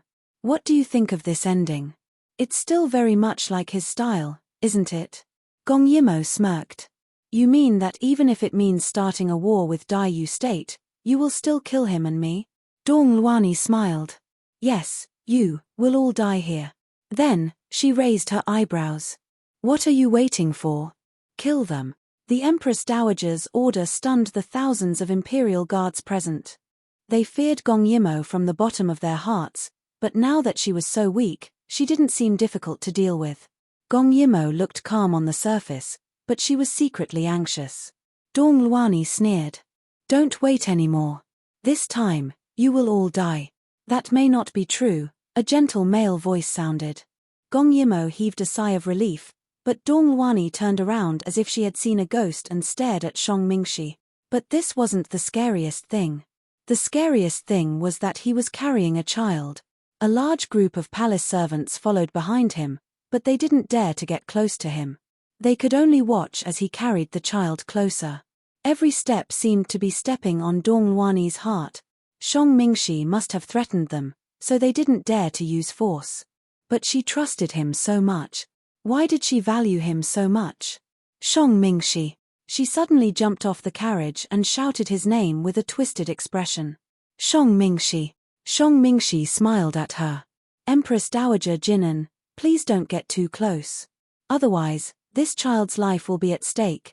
Hai Qing quickly stopped the Empress Dowager and said in a low voice. Please calm down, calm down.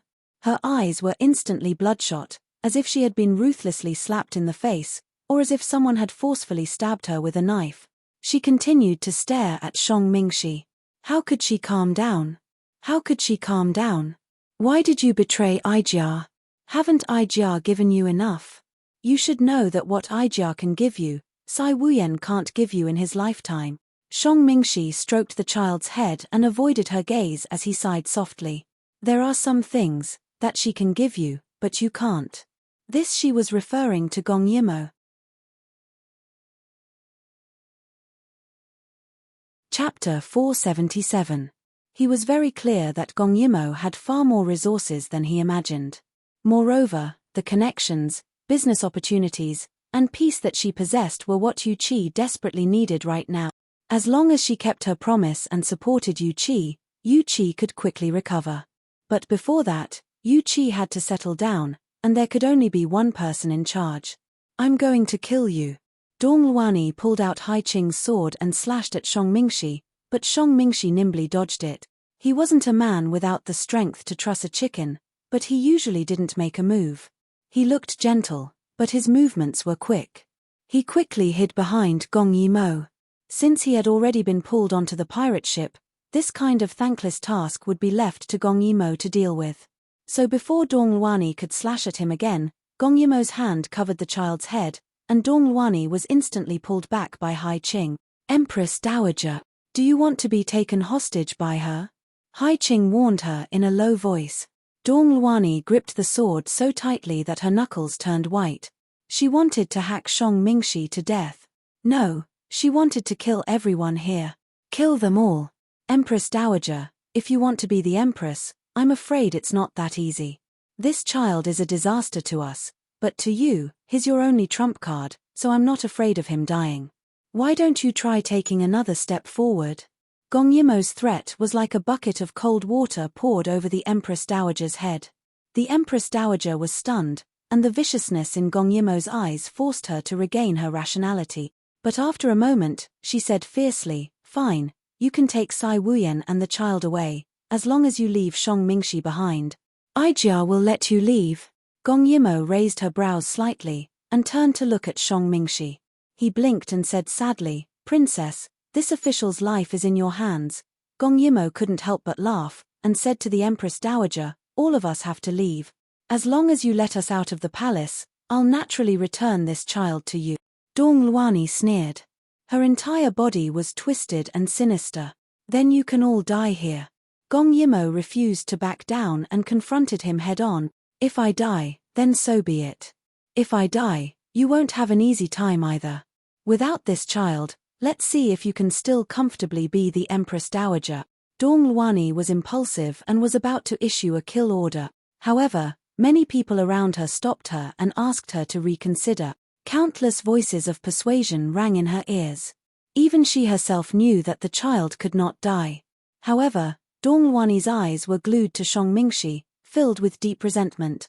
Gong Yimo also noticed this and said slowly, "Some people are more fun to torture when they're alive. What's the point of dying? Don't you agree?" She was persuading the Empress Dowager. As long as there's life, there's hope. If she let them go now, she could still catch Shang Mingxi another day. However, the premise was that her position as the Empress Dowager was stable. Gong Yimo looked at Sai Wuyan in Bai Chio's arms. "Moreover, if Sai Wuyan really dies, I can't stay in Yuchi. At that time, you'll have the puppet in your hands. Won't you have the final say in what you do?" "Princess." Shang Mingxi was speechless. She shouldn't trick her own people like this. Dong Luani gradually calmed down. She didn't believe that other than that reclusive divine doctor, who could save Sai Wuyan. She wanted to let Shang Mingxi know how ridiculous his decision was. Her reddened eyes finally moved from Shang Mingxi to Gong Yimo. She asked in a low voice, gritting her teeth, "As long as you leave the palace, you'll hand over the child. Sai Wuyan must die, but this child must not die." Gong Yimo looked at her seriously. "I don't have any other virtues, but I'm famous for doing what I say." "Good." Both of them looked at each other and saw the determination and fierceness in each other's eyes. They could hide for a while, but they couldn't hide forever. She wanted to see where they could escape to after handing over the child. Leave. She felt hateful when she saw them. Gong Yimo smiled and really left. However, when she moved, her body staggered. Shang Mingxi couldn't help but look at her feet. He found that her feet were severely burned. It wasn't hard to imagine what had happened before. "Can you still walk?" Bai Chio asked with concern. "I'm fine." Gong Yimo took a deep breath. "Let's go." As they spoke, they retreated and walked out of the palace. The little monkey quickly ran over and jumped onto Gong Yimo's shoulder. Shang Mingxi looked at this group of people. Some were unconscious, some were seriously injured, and there was even a strange monkey.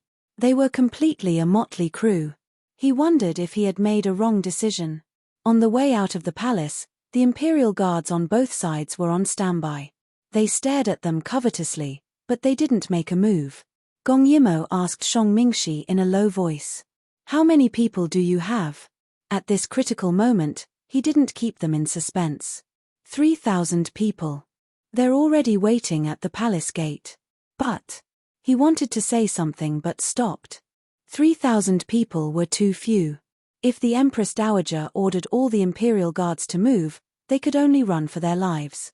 Moreover, if the Empress Dowager ordered Guan Zijin to intercept them first, they would have no way to survive. Therefore, the child in their hands was the key. Don't worry.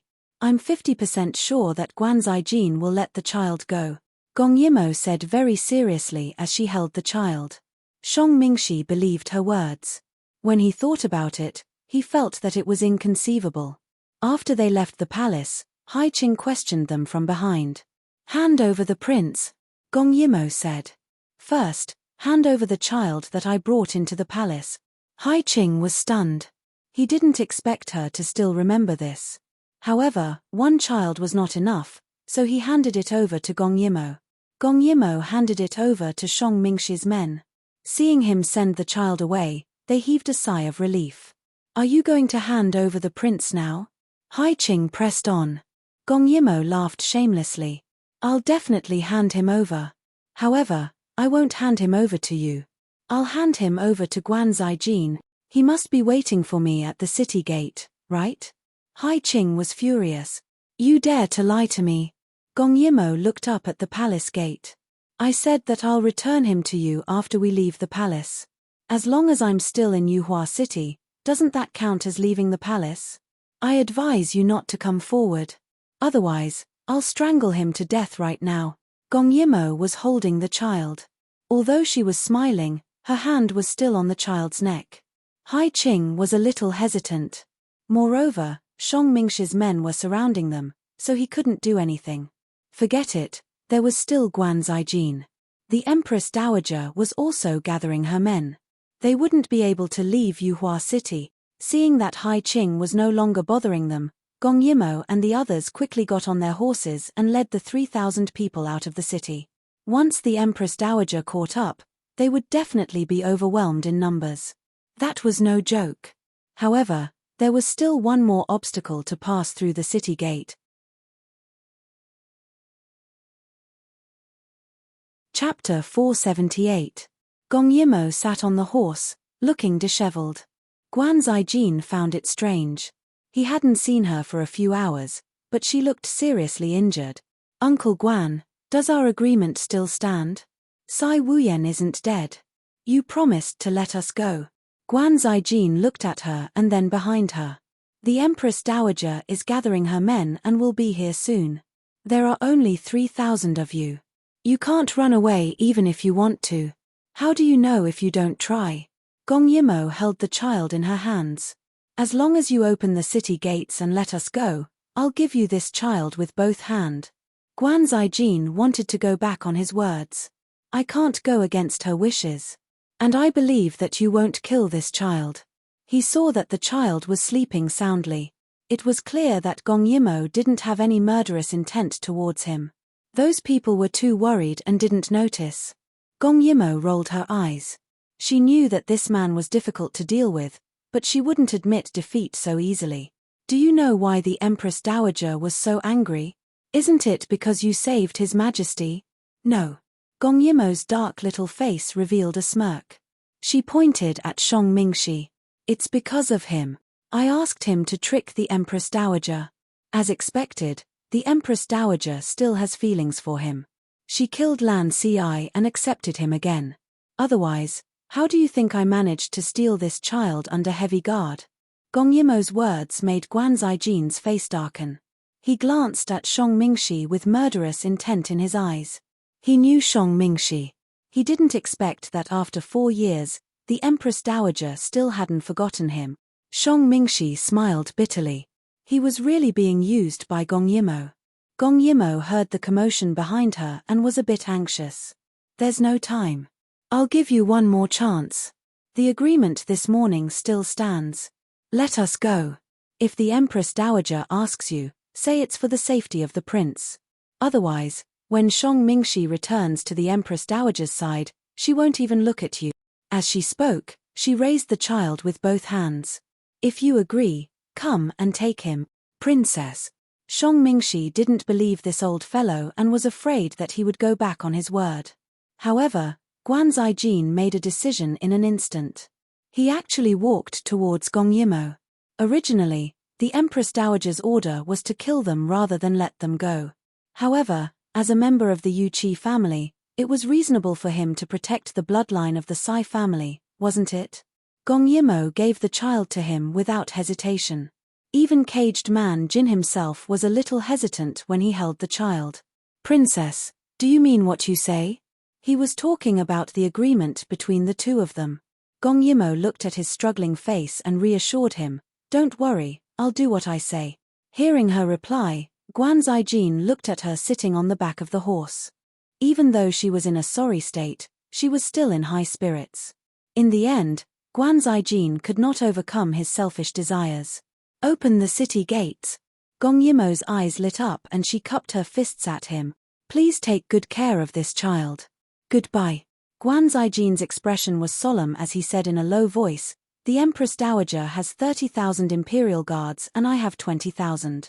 If she knows that you've escaped, she will definitely send out all her troops. Take care of yourself." Gong Yimo nodded and rode away. She already had a suitable place in mind, Snow City. Snow City was Sai Wuyen's power and was not far from Yuhua City. The entire army could reach it in a day if they rode fast. Moreover, Snow City's city walls were famous for being sturdy. To prevent attacks from the beasts in the day forest, the city walls were high and smooth, making it easy to defend and difficult to attack. Gong Yimo led the army and ran quickly. The Empress Dowager was not someone to be trifled with. She sent a few thousand cavalrymen to chase after them first. Gong Yimo led the army to fight and wasted a lot of time. However, she was always able to win despite being outnumbered. Every time, she would be able to slip away under the Empress Dowager's nose. The Empress Dowager was furious. Shang Mingxi's expression was indescribable.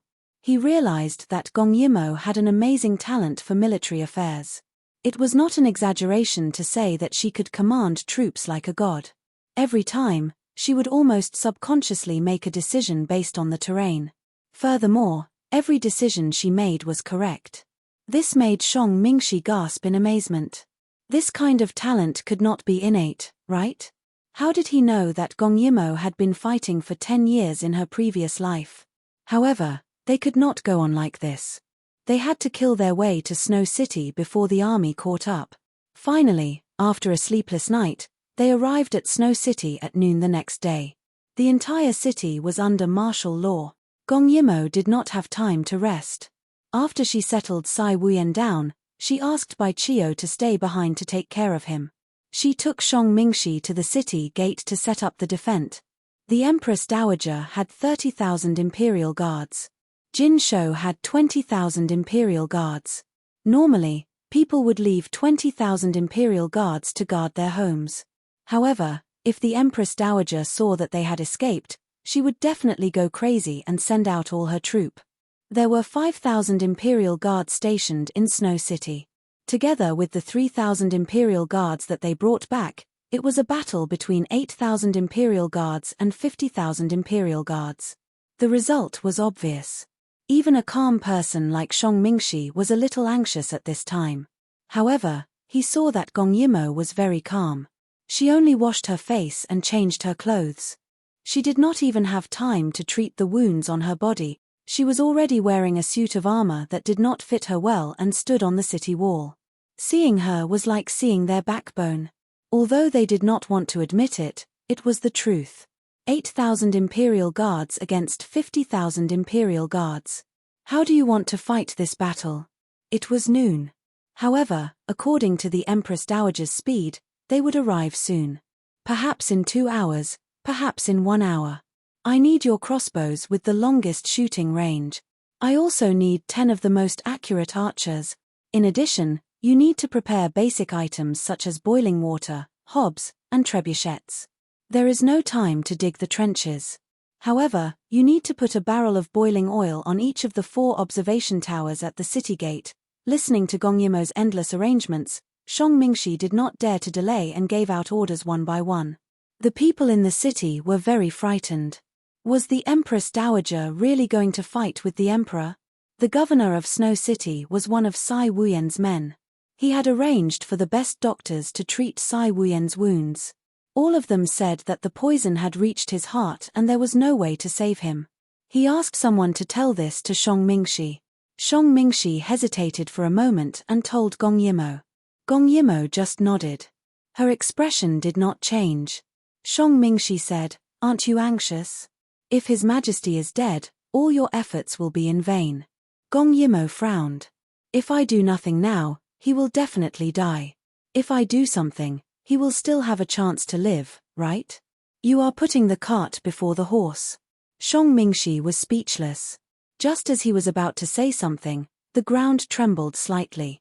The Empress Dowager was here. The autumn day was dry. They could see smoke and dust coming from afar. It was not a small formation. Moreover, there were more than 50,000 people. Shang Mingxi was a little anxious, but Gong Yimo just narrowed her eyes and said in a low voice, "Get ready, prepare for battle." Chapter 479. The enemy came closer and closer. Finally, the army stopped 500 meters away. Someone rode his horse forward and stopped 100 meters away. He must be here to deliver the Empress Dowager's message. It was Hai Qing. His voice was loud as a bell as he laughed. "Princess of Dai Yu State, you've really found yourself a good place to defend. However, it's only 60,000 against 8,000. You have no chance of winning." Shang Mingxi whispered into Gong Yimo's ear. To be able to gather 10,000 people in such a short time, they must be the private soldiers of the aristocratic families. Based on the number of people, they must have turned out in full force. It seems like those people all believe that the Empress Dowager can win. Gong Yimo pursed her lips and smiled. A dim light flashed in her eyes. "You mean, if these people all die here, the aristocratic families will hate the Empress Dowager to the core? After all, it took a lot of effort to train the aristocratic family's private soldiers. They were a huge asset." That was true. Shang Mingxi glanced at Gong Yimo. However, he had to have the ability to make them stay. Unfortunately, Shang Mingxi did not think that they could win. The disparity was too great. Oh, perhaps there would be a miracle. He looked at Gong Yimo's side profile.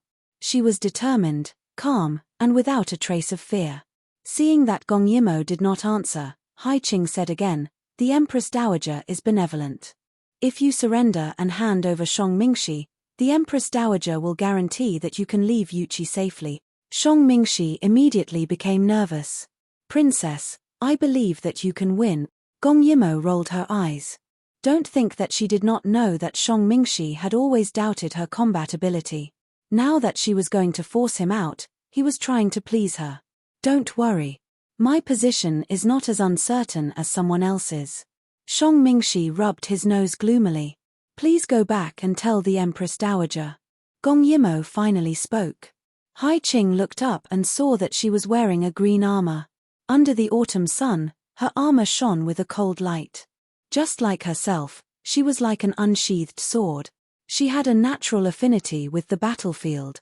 She laughed out loud and said something that no one understood. "Please tell her that if she wants to fight, then fight. On the battlefield, I, Gong Yimo, have never lost." Hai Qing was still unwilling to give up. At this point, they were not afraid that Gong Yimo would be troublesome if she died. Instead, they felt that Gong Yimo was too difficult to deal with. It would be best if they did not have to face her. "Princess, you've got to think this through. Once we start fighting, we'll fight to the death." "You're wrong." She smiled. "You're the ones who will definitely die." Arrogant. Hai Qing was so angry that he reined in his horse. He didn't want to argue anymore. He turned around and went back. His movement was like a signal. The Empress Dowager waved her fan and said coldly, "Attack." When the Empress Dowager moved, Shang Mingxi was a little nervous. He clenched his fists and didn't know if he should trust a little girl. She was only 18 years old. How could she know how to fight? The speed of the army's advance was very fast. The flying dust covered the sky and covered the sun. The withered grass was trampled by them. The enemies who were full of fighting spirit all raised their heads, thinking that this was a one-sided battle without any suspense. Very soon. 400 meters. 300 meters. They did not hesitate to charge. Princess. They're coming. Shang Mingxi didn't know what her previous arrangements meant, but now he was really anxious. Wait a little longer. Gong Yimo stared at the enemy and accurately calculated their speed. Her expression was cold. 150 meters. Shoot. She ordered. The archers behind her shot at the two observation towers at the front, one on the left and the other on the right. The arrows pierced deeply into the wooden barrels. They were aiming at the angles set by Gong Yimo. Then, oil leaked out and flowed down the long bamboo slips. The people who were charging at the front saw the oil flowing down on both sides and were a little confused. But in the next second, Gong Yimo had already raised a lit fire arrow and casually shot it. In an instant, the grass was set on fire. The fire was not big, but because it happened so suddenly, many people stopped and did not move forward. And those who had already rushed in found that the fire was deliberately controlled. There were gaps in the grass, so that the fire could not spread in the direction of Snow City. It seemed that the fire was just to keep some people away. A fire line about 10 meters wide was burning.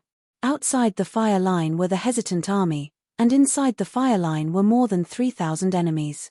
They estimated that after the grass was burned and the fire was reduced, the reinforcements behind them would rush over. So they were not afraid and continued to charge forward after being stunned for a while. Gong Yimo smiled and said, "Open the city gates, garrison troops, attack.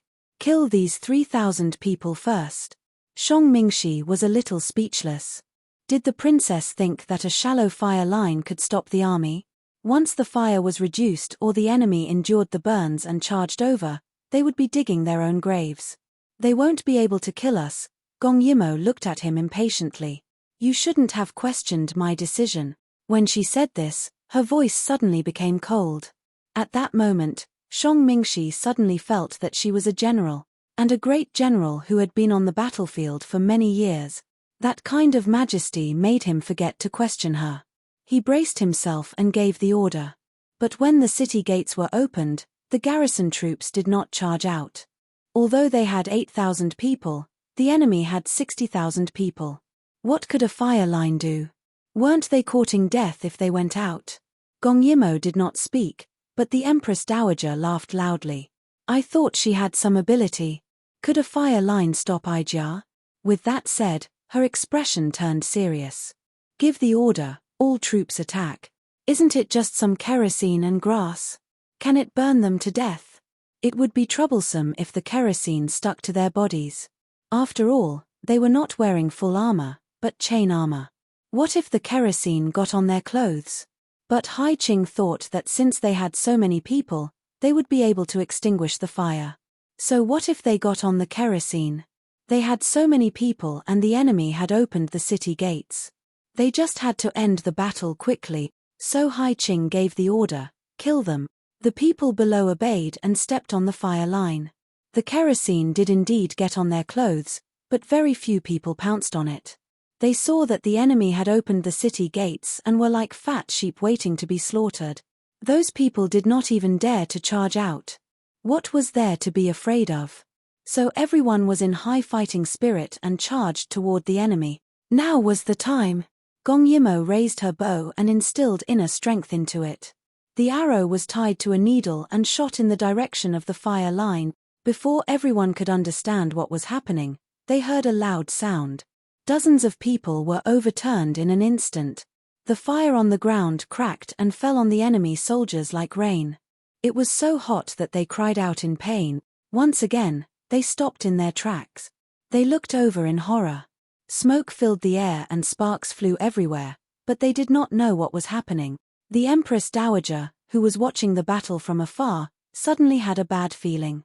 What was the origin of that sound just now? Why did Ijia feel that the ground was shaking?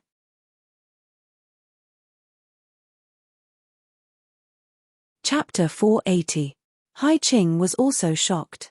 He looked into the distance and said after a while, "I can't see clearly. It looks like, it's an arrow. How can an arrow be so powerful?" "Hai Qing, you're talking nonsense. Although the Empress Dowager said so, she and the officials who followed her here could not help but wonder if this was the weapon in the hands of the Princess of Daiyu State, the weapon that even the Emperor coveted. This was not the end. Gong Yimo directly fired 2 arrows, and the oil barrels that were still leaking oil exploded in the air. Sparks of oil splattered everywhere, and everywhere it went, it was like a fairy scattering flowers. The flowers did not look obvious, but they were sparks. When they covered the sky and landed on the body, they were very destructive. Especially when they landed on the hair and skin, it was very disturbing. The enemy panicked. Some people put out the fire on their bodies, some held onto their injured limbs and wailed. Some hurriedly retreated and stepped on the oil and cried out. There were also some who blindly looked around, not knowing what to do. These 3 consecutive explosions stunned them. They had never encountered such a situation before, so they naturally did not know how to deal with it. What are you waiting for? Kill them. Gong Yimo's dignified voice fell. The garrison troops, who were originally unconvinced by a woman's orders, suddenly felt their blood boil. The enemy was now a mass of scattered sand. Wasn't this the best opportunity for them to fight? Therefore, the 8,000 people rushed out, raised their weapons, and slashed. The fire belt was like a natural moat. The explosion blasted a huge crater in the ground. Everyone hesitated as they watched the thousands of people who had rushed in earlier run around like headless flies. Then, they faced the battle in a sorry state. How could the Empress Dowager watch her people get slaughtered? She ordered the troops to go forward and help the 3,000 people who had rushed into the belt of fire. Only then did Hai Qing regain his senses. Kill. Kill.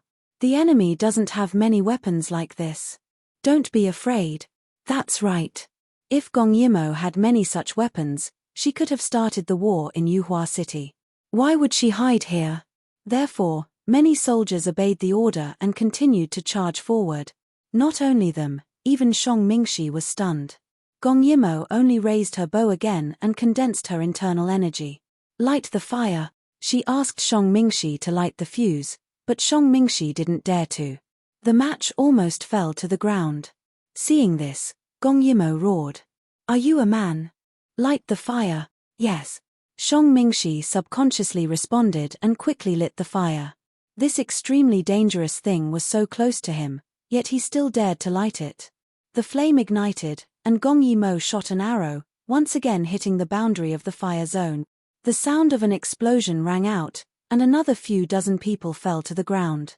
Although their injuries were not serious, the sudden pain was enough to throw their morale into chaos. It was as if that belt of fire was a warning, and anyone who crossed it would be killed without mercy.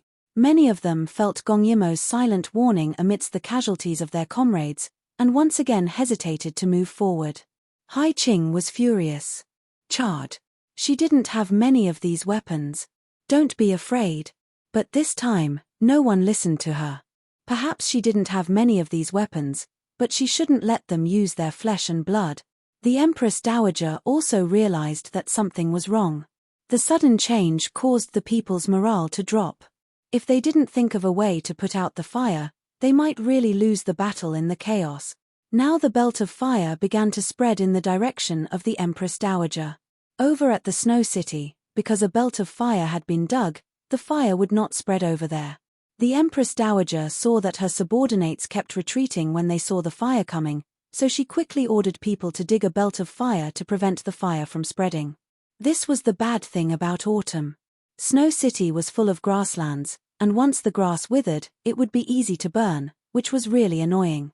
There were continuous sounds of fighting over there. Gong Yimo ordered the archers to assist, but she nervously stared at the enemy. The belt of fire was about to go out, and without grass, the oil would not burn for long. Now the Empress Dowager was holding back for 2 reasons. First, to let her subordinates wake up from the shock. Second, the belt of fire was disturbing. Their clothes were on fire, which really affected the morale of the army. As for the thousands of people who rushed over, they could only pray for themselves. Seeing that the reinforcements had not arrived, the 3,000 enemies at the city gate panicked. Soon, more than half of their bodies were left behind. The Empress Dowager saw that the fire was dying down, and she was also very anxious. Everyone, don't be afraid.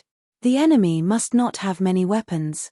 If you sacrifice yourselves here, I promise that after the victory, we will pay 3 times the compensation for those who died. Now that the arrow is on the bow, we have to release it. We can't just watch 3,000 of our comrades die. Now, we still have victory in our hands. Today is the day to make a contribution. What are you waiting for? Gong Yimo saw that the fire was dying down. The belt of fire that had spread for hundreds of meters was not enough to stop the enemy. She decisively gave the order. Retreat. Return to the city. At her order, the garrison, who had been in a killing frenzy, was a little reluctant. Out of 3,000 people, more than 2,000 had died. Why not kill them directly? However, they still respected Gong Yimo. So when she said to return to the city, they hesitated for a moment and retreated. The remaining 1,000 or so enemies did not dare to chase after them. They watched the gate of the Snow City close again. In the first round, they had lost 2,000 people for nothing. Shang Mingxi was a little excited. He kept asking her what she had tied to the arrowhead just now and why it was so powerful. Gong Yimo was a little impatient. Have you prepared what I asked you to prepare? Shang Mingxi nodded. It's close to the Mid-Autumn Festival. There are a lot of fireworks in the city. Very good. Gong Yimo ordered people to scatter all the fireworks and then tightly fill the big vats of wine. Not only did they contain the powder in the fireworks, she also asked people to put in some broken porcelain, stones, and other things. Finally, she put in a kind of black powder and mixed it well. Only the fuse was exposed, and then she sealed it. No one dared to ask her what she had put in. But looking at the dozens of sealed vats in front of them, they were a little scared. Shang Mingxi looked at the ground full of fireworks and firecrackers.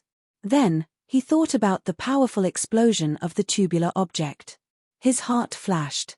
Could it be that the legendary weapon in Gong Yimo's hands evolved from fireworks? He knew that fireworks could sometimes hurt people's hands, but Gong Yimo's weapon could blow up a big hole in the ground. It must have been made from more than just fireworks. Otherwise, the people of Daiyu State would have replicated it long ago. It would not have been only Gong Yimo who had it for so many years. Thinking of this, he sighed. In the past, he had heard that the princess of Daiyu State had a weapon that even the emperor coveted. He thought it was nonsense, but he did not expect it to be true. Before they could catch their breath, the Empress Dowager launched a second attack. Gong Yimo stood on the city wall calmly and watched the enemy rush over. She still did not react. This time, even Shang Mingxi was calm. Although he did not know what Gong Yimo was going to do, he trusted her blindly and knew that she must have her reasons for doing so.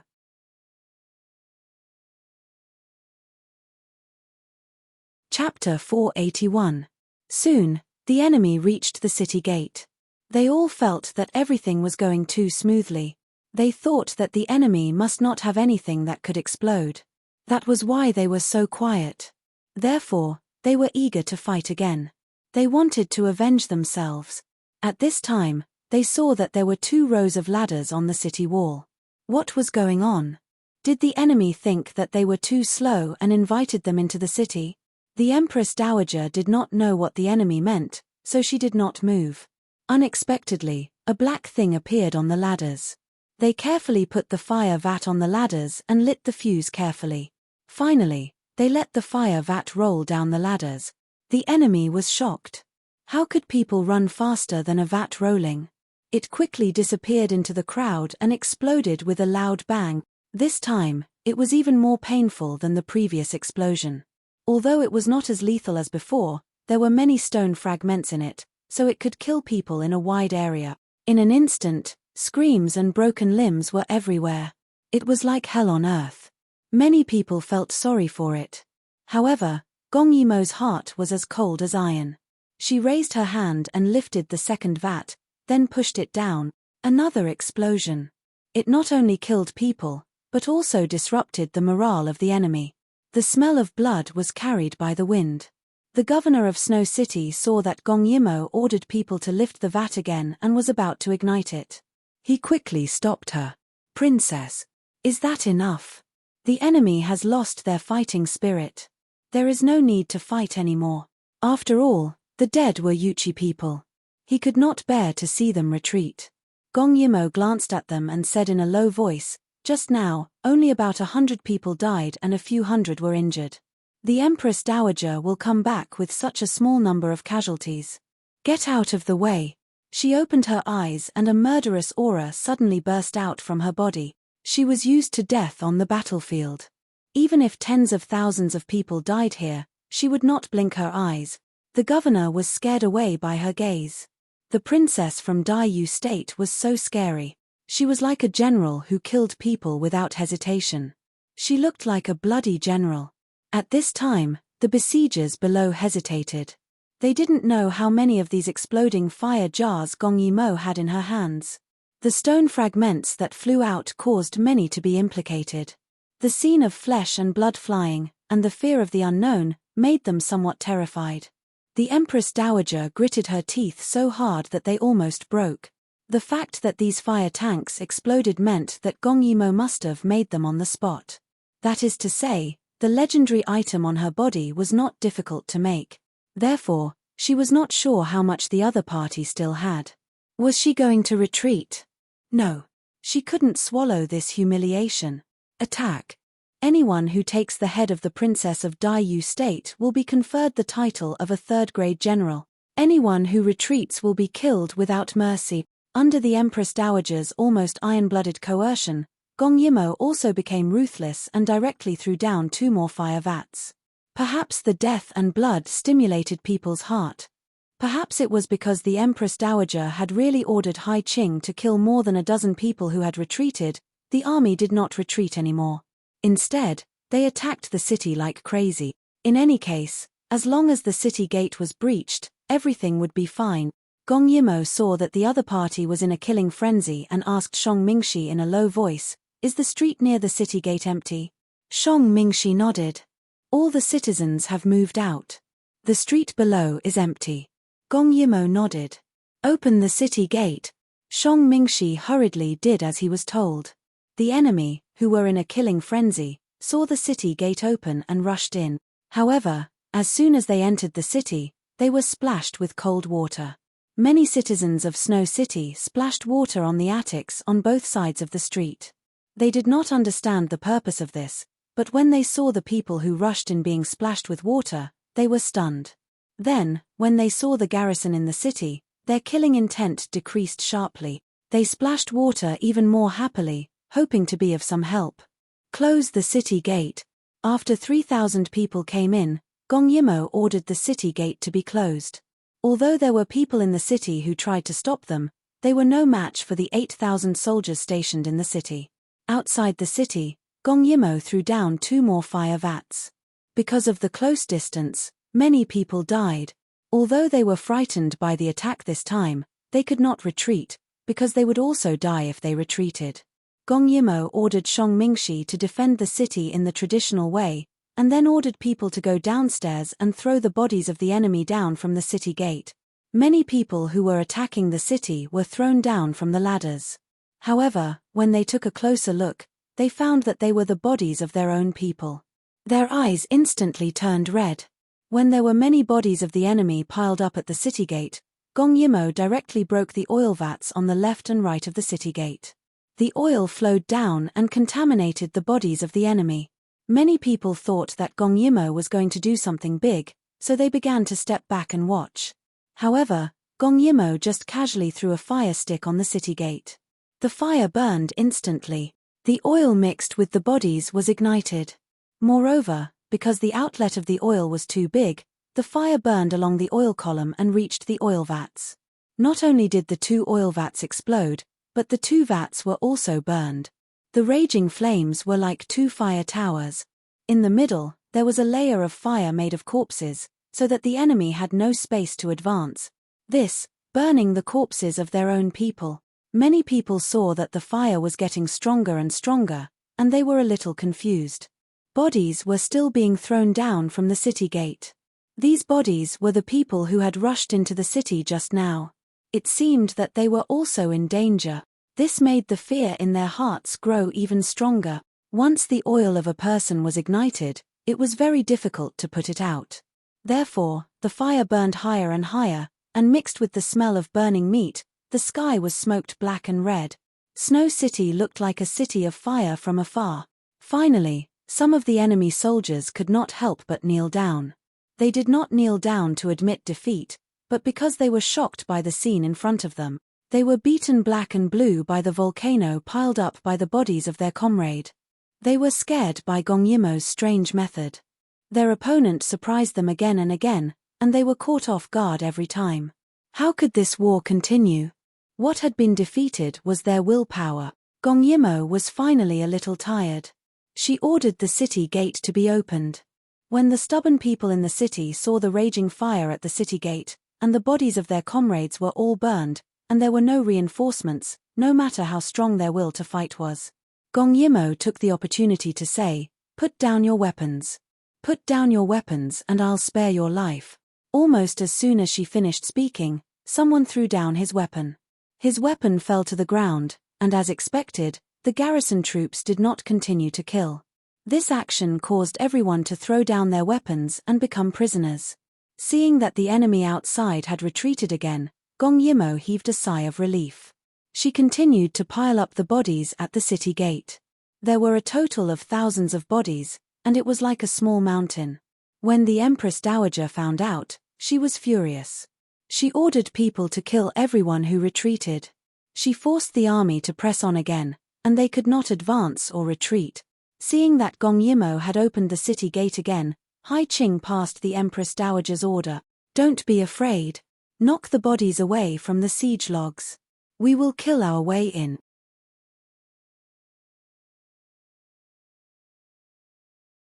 Chapter 482. The soldiers had no choice but to obey the cold orders. However, when they used the siege logs to hit the pile of corpses in front of the city gates, their hands went limp. They had never been so shocked before. This was truly stepping through a mountain of corpses and a sea of fire. Everyone seemed to have been baptized by blood and tears. Gong Yimo was even more ruthless. She pushed the captives onto the city walls and made them shout in unison, "Those who enter the city, put down your weapons and we will spare your lives. Those who enter the city, put down your weapons, we will spare your lives." The siege logs were knocked away from the burning pile of corpses. The first batch of people who rushed into the city looked around blankly. The first thing they saw was not the enemy, but their own people. They were all held hostage by the garrison. The garrison shouted loudly, "The princess is merciful and does not wish to be killed.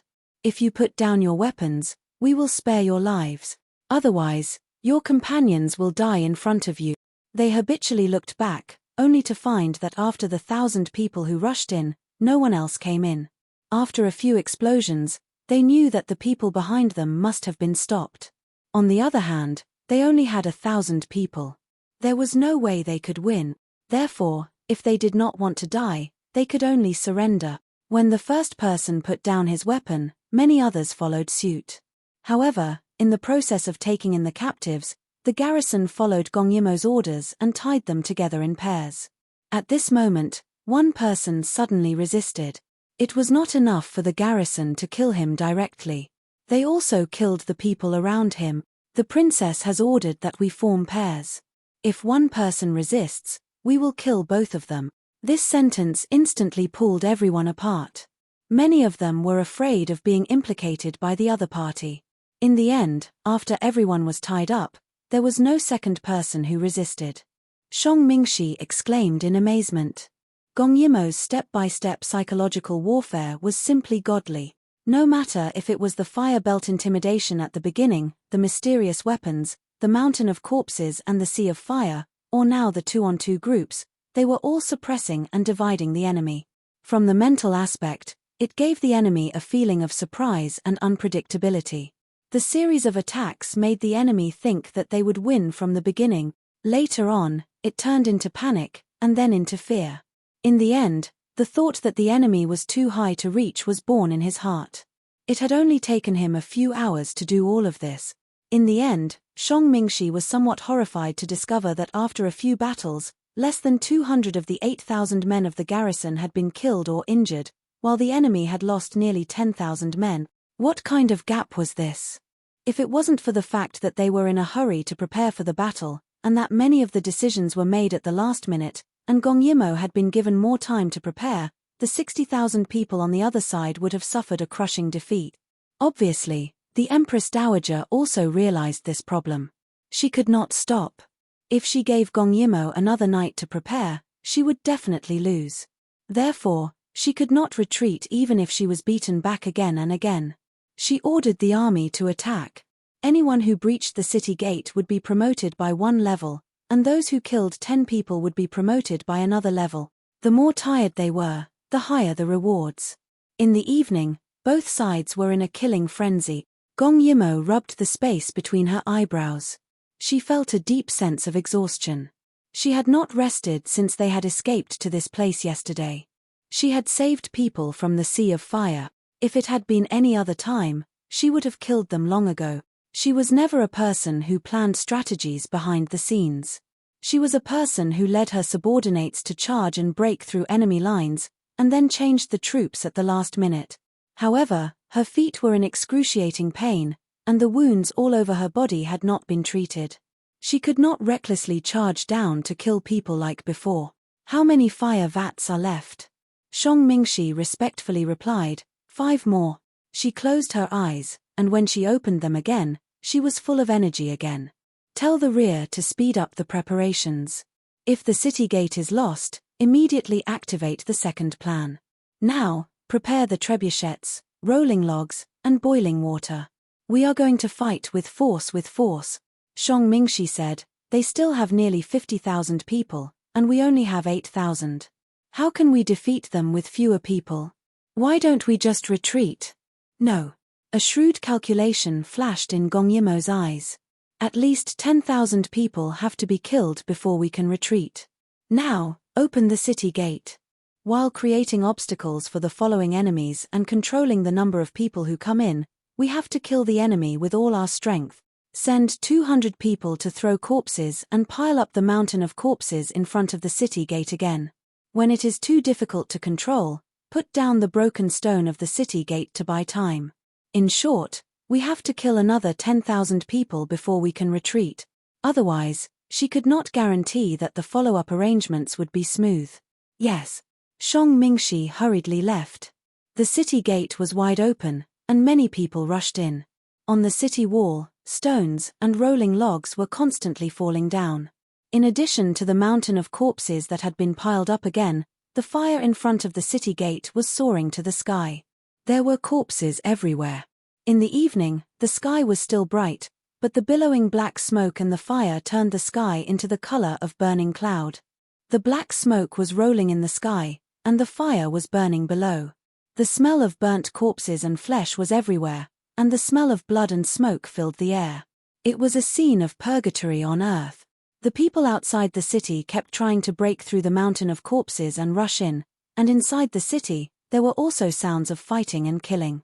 Seeing that the situation was out of control, Gong Yimo made a prompt decision to put down the broken stone of the city gate, and for the last time, kept the enemies outside the city gate. There were 5,000 or 6,000 people rushing in, and it was not easy to control them. However, the garrison still had the advantage in terms of numbers. But a broken stone could not stop the enemy. Once the broken stone was broken, the city gate could not be closed again. They could only retreat. Gong Yimo was actively preparing for the battle, and the people in the city were preparing the things that Gong Yimo wanted. She would not lose, no matter what. How could she lose? But now, winning or losing was one thing, and whether she could hold on was another thing. Seeing her pale face, Shang Mingxi hurriedly asked her if she needed to rest. Gong Yimo looked up, and her pupils shrank, and she directly stepped back. Then, she blocked the enemy's killing move with her sword. Now, it was a situation of life and death. The Empress Dowager had many masters under her command, but only Hai Qing could bypass all the obstacles and jump onto the city wall of Snow City. She gritted her teeth. She was worried that Gong Yimo would have another move, so she did not even care about her own safety and sent Hai Qing to kill Gong Yimo. As long as Gong Yimo was dead, Snow City would not be a threat. Hai Qing also suffered a lot of injuries in the battle, but most of them were minor injuries.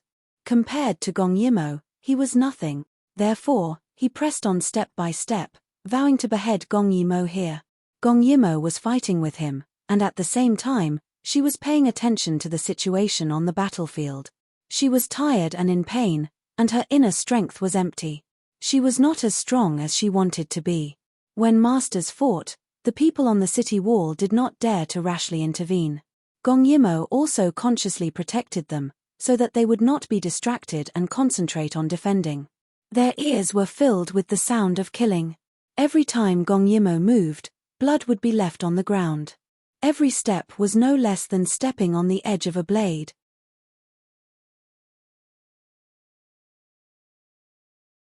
Chapter 483. At this moment, she heard the sound of rocks shattering under the city gates. While she was fighting with Hai Qing, she immediately ordered Shang Mingxi to throw down the last of the fire vat. She had to fight for the last bit of time. The flames of war in the city were not extinguished. The enemies outside must not be let in, but how could Hai Qing let him succeed? After he forced Gong Yimo back with his sword, he viciously stabbed at Shang Mingxi. Gong Yimo ignored the piercing pain in her foot and rushed over. She used the last of her inner strength to send Hai Qing flying. Hai Qing was hit and spat out blood. When he turned his head, he saw Gong Yimo already standing at the edge of the city wall. His eyes flashed fiercely, and he quickly threw the sword in his hand at her. Gong Yimo blocked it with her hand, but Hai Qing's sword contained inner strength. Although it was blocked, it still made her wobble and she fell back uncontrollably. Oh no! Gong Yimo's eyes widened. If she was full of inner strength, she would not be afraid at all. Or her foot would not be so painful, and she would not be knocked down by the sword. She kept falling. There were enemies and burning corpses below her. Was she going to die in the hands of these nameless soldiers? Gong Yimo. Shang Mingxi could no longer suppress his fear and shouted from the top of the city wall. Everyone on the city wall stopped attacking and shouted nervously, "Princess!" Gong Yimo looked at their faces getting farther and farther away. Suddenly, she closed her eyes. At that moment, in addition to her exhaustion, countless images flashed through her mind. She was originally not afraid of death. In this life, she had been picked up, so she had profited. But at the moment of her death, she suddenly felt a little reluctant. It was too sudden. She had not even said goodbye to Gong Dai and told him the secret that she was not his blood relative. She suddenly doubted herself. In this life, she had done so many things, helped so many people, received so many praises, so many admirers. Was she satisfied? Why did she feel a little regretful when she was about to die? Regret. The flashing images in her mind finally stopped. It was the scene of her and Gong Dai eating a chicken drumstick when they were young. If only I could see him one last time before I die. But in the next second, she didn't fall into a sea of corpses, nor did she fall into the enemy's swords. Instead, she fell into a clean embrace. On his body, there was a familiar fragrance. By her ears, she could hear his heartbeat that was almost jumping out of his chest. When she opened her eyes, he had already landed on the ground with her in his arms. The strong inner force directly pushed away all the obstacles under his feet. The enemy could not get close to Gong Dai at all, and he held Gong Yimo tightly in his arms. He was so scared that he could not speak for a long time. Was this a dream? Gong Yimo blinked and blinked again. She watched as the other party's face turned darker and darker. His handsome features were almost contorted. Gong Yimo finally confirmed that she was not dreaming. Gong Dai was very angry. He was going to lose his temper. A bone-piercing chill ran down her spine. She was so scared that she quickly put her arms around Gong Dai's neck and said in fear, "Thank goodness you came. I knew you would come to save me." She was really scared, but it was not because of the fear of escaping death. It was because Gong Dai's face was too scary. She had never seen him so scary before. The flames brewing in his eyes were about to swallow her whole. So she was terrified and acted coquettishly. What did he mean by knowing that he would come back? She had prepared so many follow-up plans when she was preparing for the battle, but none of them involved him. Gong Dai was naturally aware of this and wanted to lose his temper, but he was coaxed by her words. He opened his mouth, but in the end, he still hugged her tightly. In the end, he did not have the heart to scold her at this time. She was really too bold. Only the heavens knew how scared he was when he saw her fall from the city wall and saw the sea of corpses below, as well as the swords raised by the enemy. If he was a step late, no, he could not be late. He could not lose her. He could not. Gong Dai hugged her tightly and smelled the scent of blood on her body. His eyes turned red and he squeezed out a sentence from between his teeth. "I'll deal with you later." Gong Yimo's body trembled imperceptibly and she pretended to be dead in his arms.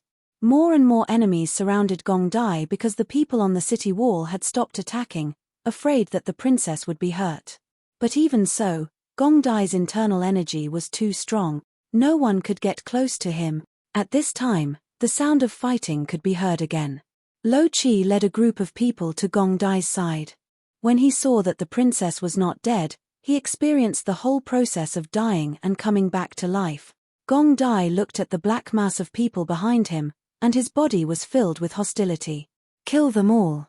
The enemy saw that the people who suddenly appeared only brought about 200 people, and these 200 people obviously came from the swamp. Although they were blocking in front of Princess Dau, wasn't it too whimsical to think that these 200 people could kill them all? If they killed the princess of Dau state, they would be promoted to rank 3. So the enemies rubbed their palms and rushed over directly. However, Gong Yimo knew what the tubes on the backs of Lo Chi and the others were. She tugged at Gong Dai's sleeve and whispered to him. Just beat them back. After all, she wanted to kill them all before because they were evenly matched. But now, with Gong Ju's arrival, her combat effectiveness had immediately reversed. She was not worried, so it was fine as long as they were beaten back. Gong Dai did not speak. He was filled with anger at this time. But he could not bear to hurt the royal sister. Only by killing these people could his anger be slightly appeased. Gong Yimo saw that the fighting strength of these 200 people was very powerful. They formed a line of defense, and the enemy was forced to retreat. No one could break through the line of defense.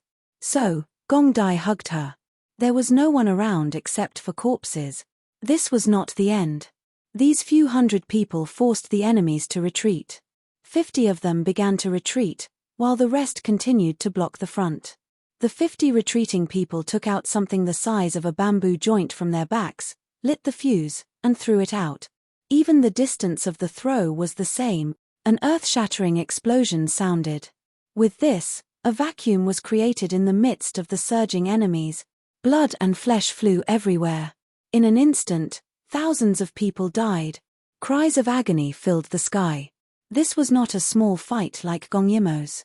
50 bombs exploded at the same time, and the sound was earth-shattering. The scene of a meat grinder instantly made the enemies lose their morale. They wanted nothing more than to kneel and beg for mercy. At this moment, they felt that this person who suddenly appeared was a demon. Their bodies of flesh and blood simply couldn't win. Gong Dai, Gong Yimo frowned nervously. My legs hurt, my head hurts, everywhere hurts. Let's go to sleep after we beat them back, okay? It was shameful to act cute, but who cared about that now? If this went on, there would be corpses everywhere.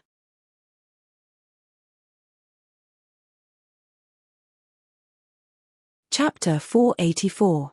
Amidst the flames of war, Gong Ju's black clothes were covered in thick ink. At this time, he was completely deaf to other sounds. His dark grey eyebrows raised slightly, and his pair of black and white eyes stared unblinkingly at Gong Yimo beside him. The mountain of corpses and the sea of fire had yet to be extinguished, and the smoke of gunpowder rose again. He hugged Gong Yimo amidst the flames of war. Her black hair and black clothes fluttered in the wind. She was a rare treasure in his arms. The enemy troops retreated quickly, but Gong Dai said to kill them all. Hence, Lo Chi and the rest pursued the enemy. The battle turned into a one-sided situation. If someone said that a few hundred people could defeat tens of thousands of people, that person would be crazy. But the reality was like this. The army retreated like a black tide. Many of them tripped over the corpses on the ground, but they got up and continued running. Everyone's face was filled with fear. It was as if there were ghosts chasing after them. The 200 people were like ghosts. Their hands reached out to their backs again. As long as they ignited the explosives, a large number of the people in front would fall. Gong Yimo looked at the corpses on the ground and heard the mournful cries. Gong Dai remained indifferent. It was as if he was determined to make those people pay the price. She panicked and hugged his neck. She leaned forward and kissed his thin lips. Gong Dai was shocked. He seemed to have just woken up.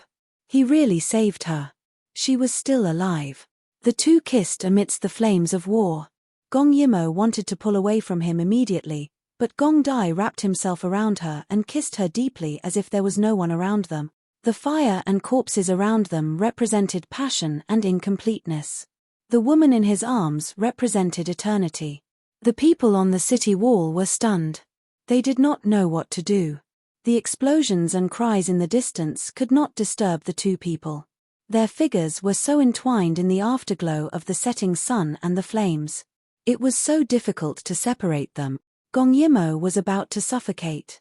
Furthermore, the situation was so urgent. How could she be in the mood to kiss? This was just a bait. She said seriously, "How about we retreat? Let's go into the city and kiss again." As soon as she finished speaking, her old face flushed red. She felt that she had never been so embarrassed in her entire life. Gong Dai finally revealed an undetectable smile. He raised his hand and Lo Chi received the order and quickly retreated. The entire movement was neat and uniform. In just a moment, those aggressive people had already disappeared. A war, from a one-sided attack at the beginning to a one-sided suppression at the end, it was simply a legend. But after this battle, Gong Dai's name would spread throughout the 4 countries. Unlike his previous gentle infiltration, his appearance this time shocked the world with his absolute martial strength. Seeing that Gong Dai had finally stopped, Gong Yimo let out a long sigh of relief. At this time, she heard a soft cry.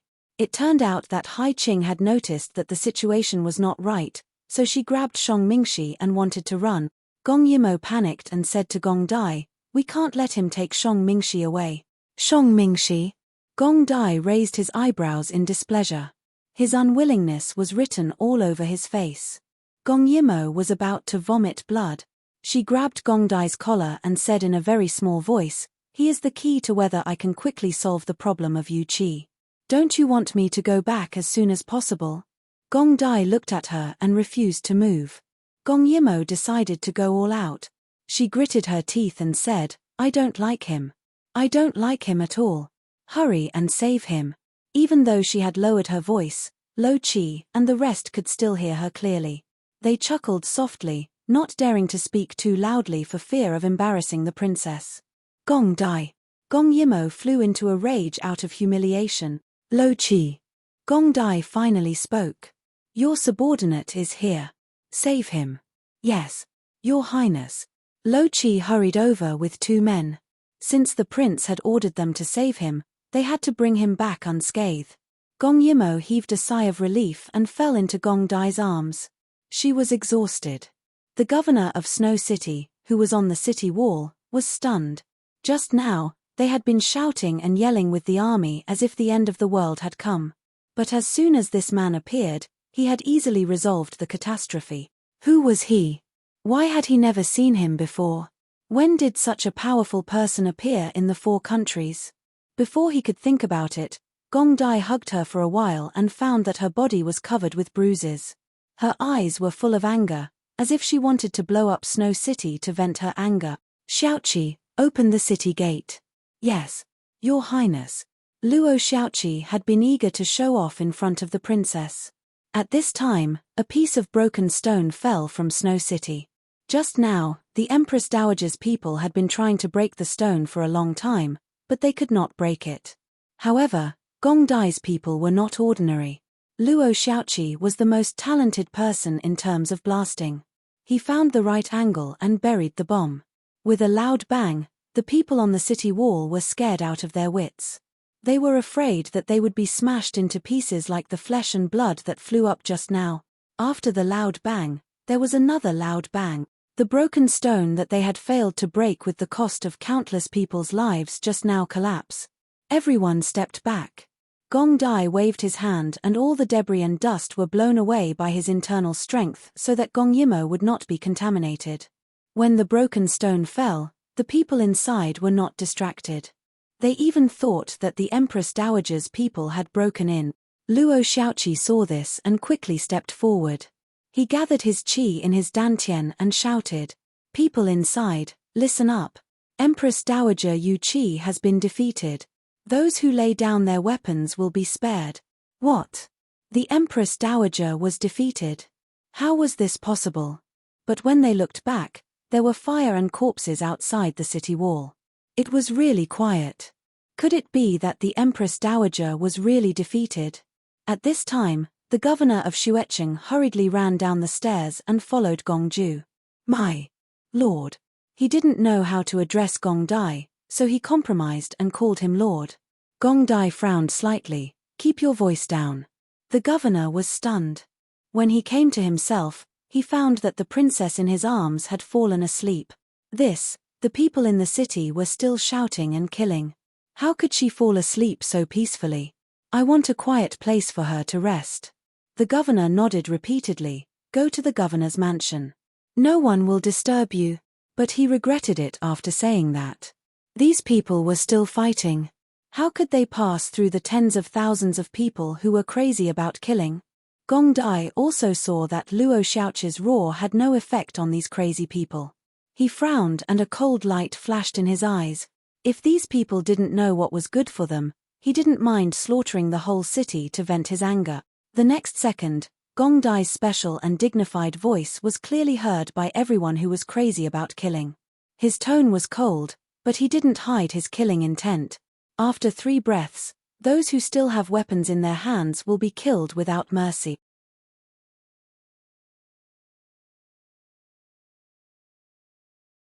Chapter 485.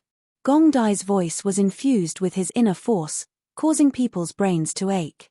There was a moment of hesitation in the scene of tens of thousands of people fighting each other.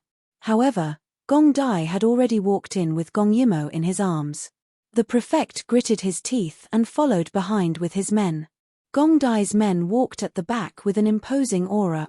Perhaps it was because Gong Dai's murderous aura was too strong, or perhaps it was because his words did not distinguish between friend and foe. These people were hesitant when they fought. When Gong Dai walked past, if there were still people who did not stop, Gong Dai did not even need to make a move. Those people were killed by the men in black behind Gong Dai without distinguishing friend from foe. Their heads were chopped off and blood spurted high into the air. Everyone was shocked by this team of close to 200 people. Murderous aura. Although they were few in number, their eyes were bright and they were dressed in black. They were like a black sword that pierced into the chaotic battle of tens of thousands of people. Their footsteps were uniform and it was so silent that it made people feel terrified. Finally, before Gong Dai approached, they subconsciously moved away and opened up a wide path for him. The people on both sides held weapons in their hands and felt uneasy. What if they were misunderstood as a sneak attack? Therefore, even if they were unwilling, before Gong Dai approached, they all put down their weapons and lowered their heads, not daring to look at him. This created a strange phenomenon. Wherever Gong Dai went, those people would move away. Although they hesitated, they would tremble and put down their weapons. Once they put down their weapons, it affected the others. More and more people put down their weapons. Moreover, each of them suppressed their heavy breathing, afraid of disturbing this team. The imperial army and local garrison troops that the Empress Dowager had brought with her were covered in dust and dirt. Their bodies were stained with blood, not knowing whether it was their own or others. However, the people that Gong Dai brought with him were different. Their black clothes were neat and tidy and they were all clean and energetic. They looked straight ahead and followed behind Gong Dai. The murderous aura on their bodies accumulated together and their fighting spirit soared to the sky. Even if there were only 200 of them, no one dared to offend them. The governor followed behind Gong Ju, his entire body stunned. He could feel that the men in black behind him were staring at him with cold eyes. He didn't dare to look back. The hair on his back stood on end, and he could only bury his head in front of him and stare at Gong Ju's slightly raised clothes. The leader's clothes were the same as his subordinates. They were all black. The only difference was that there was a flood dragon embroidered with golden embroidery on his cloth. The flood dragon was ferocious and seemed as if it was about to come alive. He was so scared that he did not even dare to look at the leader's clothes. Clang, clang, clang, clang, clang, clang, clang, clang, clang, clang, clang, clang. He clang, clangs, clang, clang, clangs, clangs cloth people of great, of clangs ofs, s. The entire snow city fell silent in an instant. The prefect and the others were in disbelief. Who the hell is this? Why is his aura so strong? Why is his murderous aura so strong that it can freeze the entire city in an instant? This is really unheard of. Just a glimpse of him is enough to shock them for the rest of their lives. Just like that, Gong Dai walked through the congested road. Nobody moved after they had put down their weapons. The prefect hurriedly left one of his assistants behind to clean up the mess while he followed Gong Dai closely. He was afraid that if Gong Dai was displeased, he would take his anger out on Snow City. Gong Dai did not care about external things. At this moment, all of his attention was occupied by the troublesome girl in his arms. He could not spare any of his attention to anyone else. At this moment, he saw that she was moving a little uncomfortably because of the armor she was wearing. In the next second, Gong Dai stopped walking and looked coldly at the prefect, who was over 50 years old. The prefect's body trembled and he was on the verge of tears. He stopped himself from wiping his sweat and bent down to make a small gesture. "Sir, it's not far away. It's just ahead. It's just ahead." Luo Xiaoqi was the best at guessing the prince's intentions.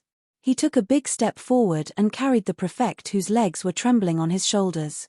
"Show me the way." The prefect was so slow.